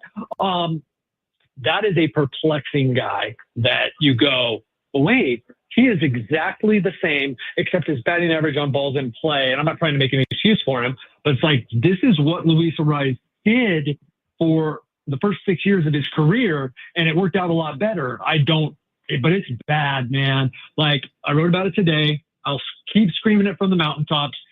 Not saying left field's not an issue. It is. It's got to be fixed. Got to get another back. I get a right-handed back, because this is ridiculous what's happening in the middle of the lineup right now with Merrill, then Sheets. And nothing you can do about it at all. But Tatis and Arraez are dragging this team down right now. And this was always the issue for a long-term contract with Luis Arraez, because if you don't have that one really incredible skill set, if you don't prove it year in and year out, you can't pay a player like this a crazy amount of money if he's got an off year at the plate and hits 267. For example, because he doesn't. Because it's not going to be made up for where Tatis early on in his slump, at least, right, had the 6 bombs or 5 bombs in 12 games. And I'm with you. And look, if Luis Arraez was batting 310, I'd be screaming from the mountaintops louder than I'm screaming that he's dragging the team down, because I think his defense has improved. His energy is off the charts. He loves his teammates. They love him. It's all there. It all gets ruined by what you said in terms of if he's not hitting for average, what is he? Yeah, no doubt. Kevin Acee is our Padres insider. I never thought I'd ever say this, but Gavin Sheets, who was such a big part of the middle of this lineup, has really struggled. It hasn't gotten near the talking points, at least on our show, than some of these other names that we've heard over the last few years. But I've just pulled it up here at MLB.com. Last 15 games, he's hit 170 with a home run. Last 7 games, 160, no home runs, 1 RBI. Even over his last 30, he's hit 220. That's been a big part of the story too, right? Because without real team slug, when you don't get it from Gavin Sheets, where are you getting it from? Yeah, I think that we all knew, right? This was a possibility, because whatever changes he's made, and clearly he has made them. And I'm not saying that he's going to continue to slump like this, but you've kind of felt pretty good. You were getting that May out of Gavin Sheets, and you knew that, well, if you don't get much more, you got that May out of Gavin Sheets, and winning teams need that kind of month out of a guy like Gavin Sheets. Now, look, he also, and I haven't done the breakdown, I will tonight. I mean, I talked about how poorly he's been doing against lefties for a while now, But like in terms of how much of that has to do with the 170, because he is getting some hits against right-handers, not the slug, but he's getting the hits. And it's like now that he's an everyday player, because by necessity, because there's no one else, like that's dragging him down, man. I think the other day it was like 2 for 22. It's probably 2 for 26 with a sacrifice fly now in terms of his last 26 at bats against lefties. Like it's not good. Yeah, we were talking about this the other day, Kevin. Like maybe they've already gotten the best out of Gavin Sheets, and the best so far. I mean, from Gavin Sheets, like it's been really good. But to ask him to do it for a full year and put up, the numbers that he was projected to put up after his start, there's a reason why the White Sox did DFA him. Man. The what? To do it again, like you put him in there as your DH, and you have a platoon. Maybe it's a whole different story, man. Maybe it's a whole different story. Yep, and you don't have anybody else. I get it. We'll see what they do. Yeah. How I don't want to say how close, but is AJ Preller just really going to wait to the deadline here, or is he feeling maybe a little pressure here, or feeling like he needs to make a move, and could it happen here before the All-Star break, or what's your opinion on that?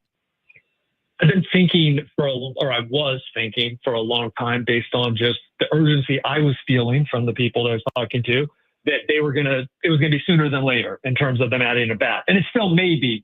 But you know what has crept into the conversation is starting pitching. So, like, I don't know where they're at on that. I'm just saying that, like, maybe they need to wait and see, like, what do they really have to do before the deadline? So I still would say sooner than later on that bat. There has been urgency on that for a month. So, that would be but I'm also kind of like, man, this is like, we can point to the bullpen. That's great. But you know what? I could also point to almost every one of those guys having really good stretches.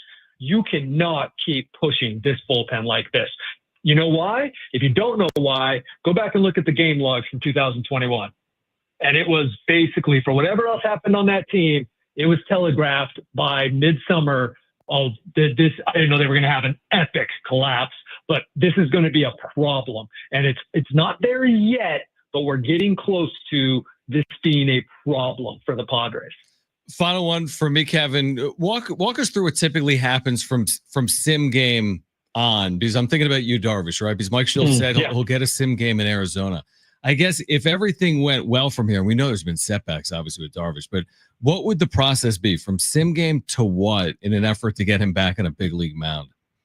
Really well phrased, because we have to remember nothing's been normal about the Yu Darvish, right? So, but what's normally the way you would get maybe a sim game or two and then a rehab start, or a sim game and a rehab start. And especially with as much as Yu Darvish has now had two bullpens where he's gone up and down. So he's had two bullpens where he's sort of simulated pitching innings.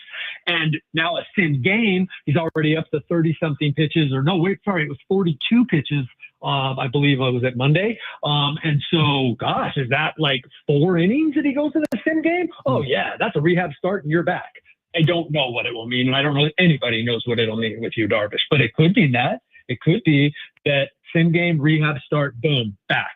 I guess at this point, I'd be surprised only because of how it's gone so far. But yeah, could be talking about him coming back, and maybe that's a really good idea. He comes back. I haven't done the math, but I think it would maybe be 2 starts before the All-Star break. It's a little break, see how everything's feeling, and then second half, or maybe it's the second half that he's ready to go.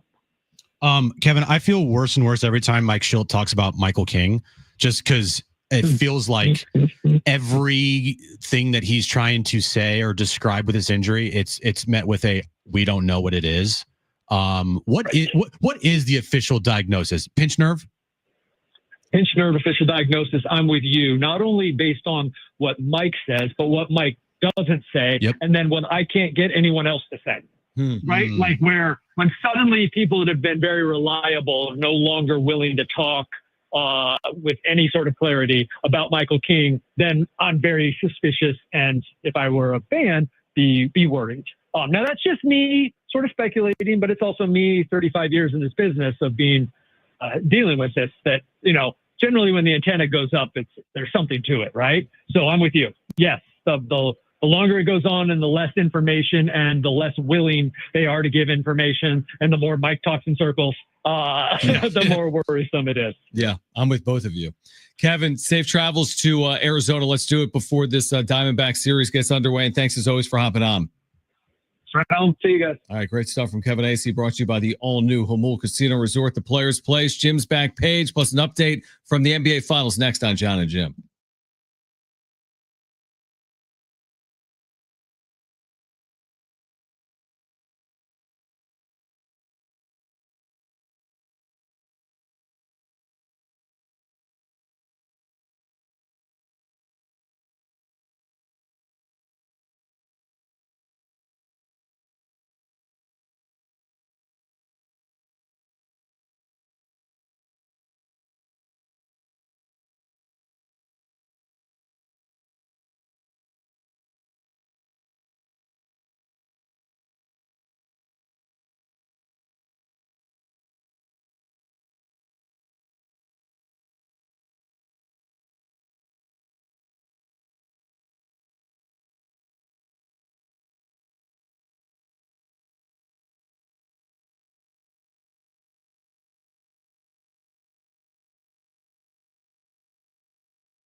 All right, final time.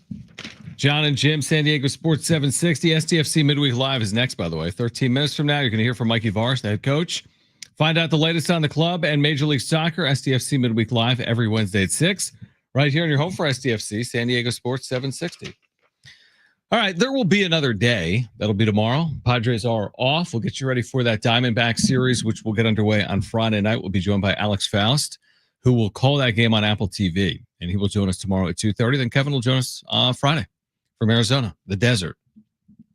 One of the worst stadiums I've ever been to in Arizona. Yeah, it's awful. That place sucks. Yeah, they don't draw. It's like an airport hangar. It has no charm whatsoever.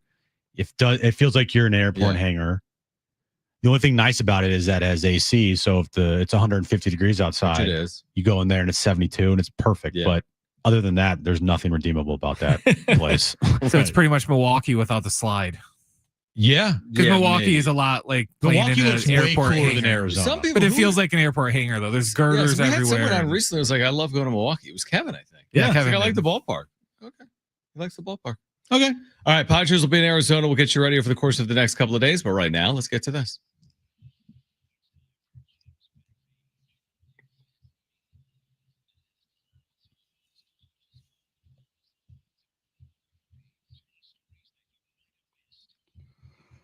All right, just a couple stories on the back page today. Yeah, what do you got?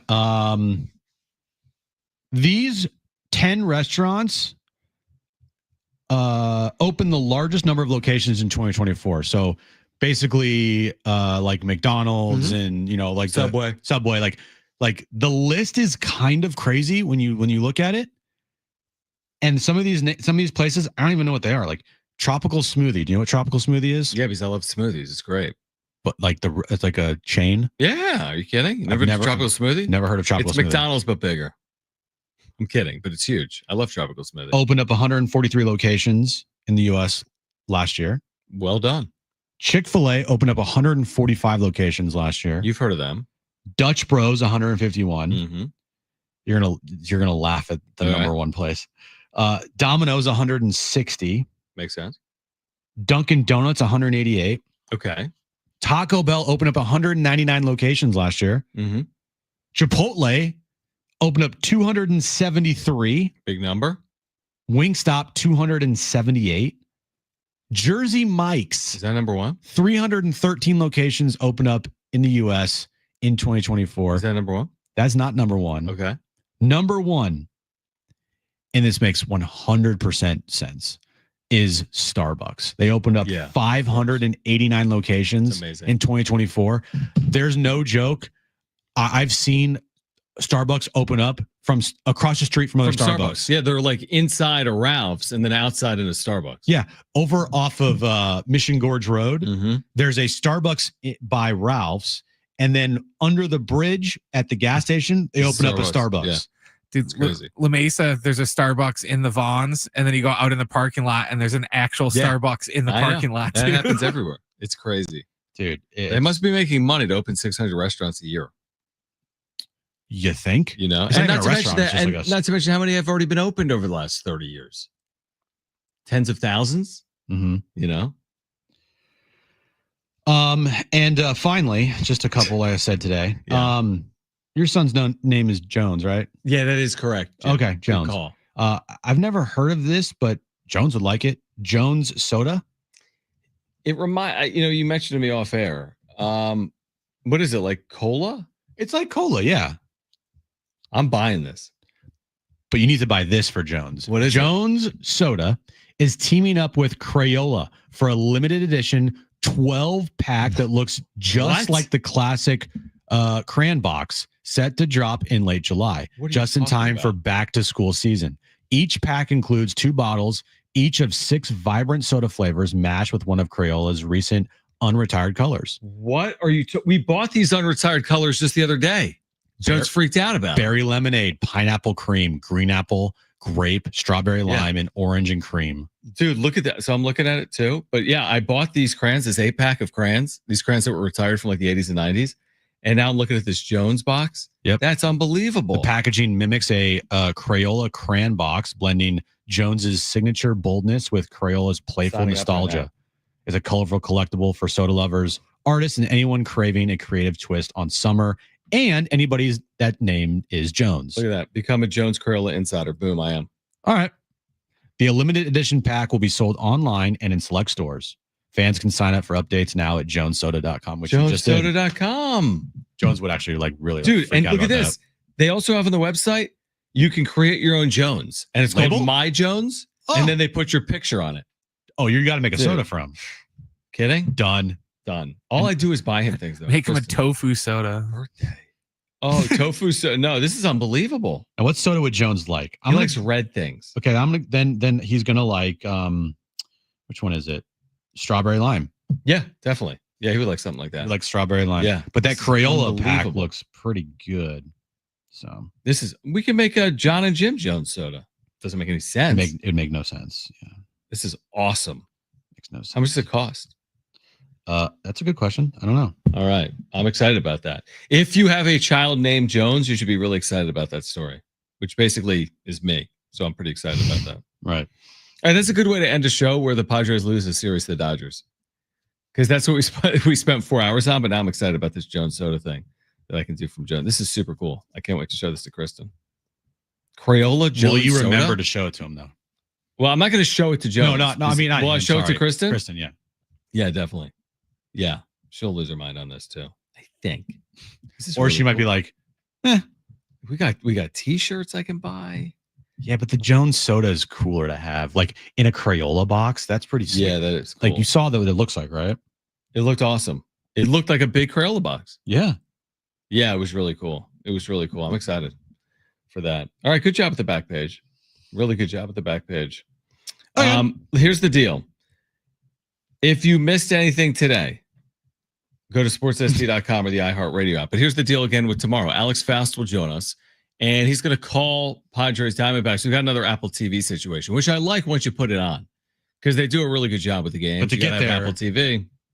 Exactly. But we'll talk about the Padres and the Diamondbacks with Alex Faust, who will join us tomorrow. Then again, Kevin Acee will join us on Friday. Reaction to Game 3 of the NBA Finals. And a lot more to get to beginning tomorrow at 2 p.m. right here on Jon and Jim, San Diego Sports 760. If you missed anything today, iHeartRadio app, sportssd.com, iTunes, TuneIn Radio, Spotify. You can find us in any of those spots. And again, we're back tomorrow at 2. SDFC Midweek Live is coming up next. And for Brent and Jim, I'm Jon. Keep it here. This is San Diego Sports 760. Okay. Bye-bye.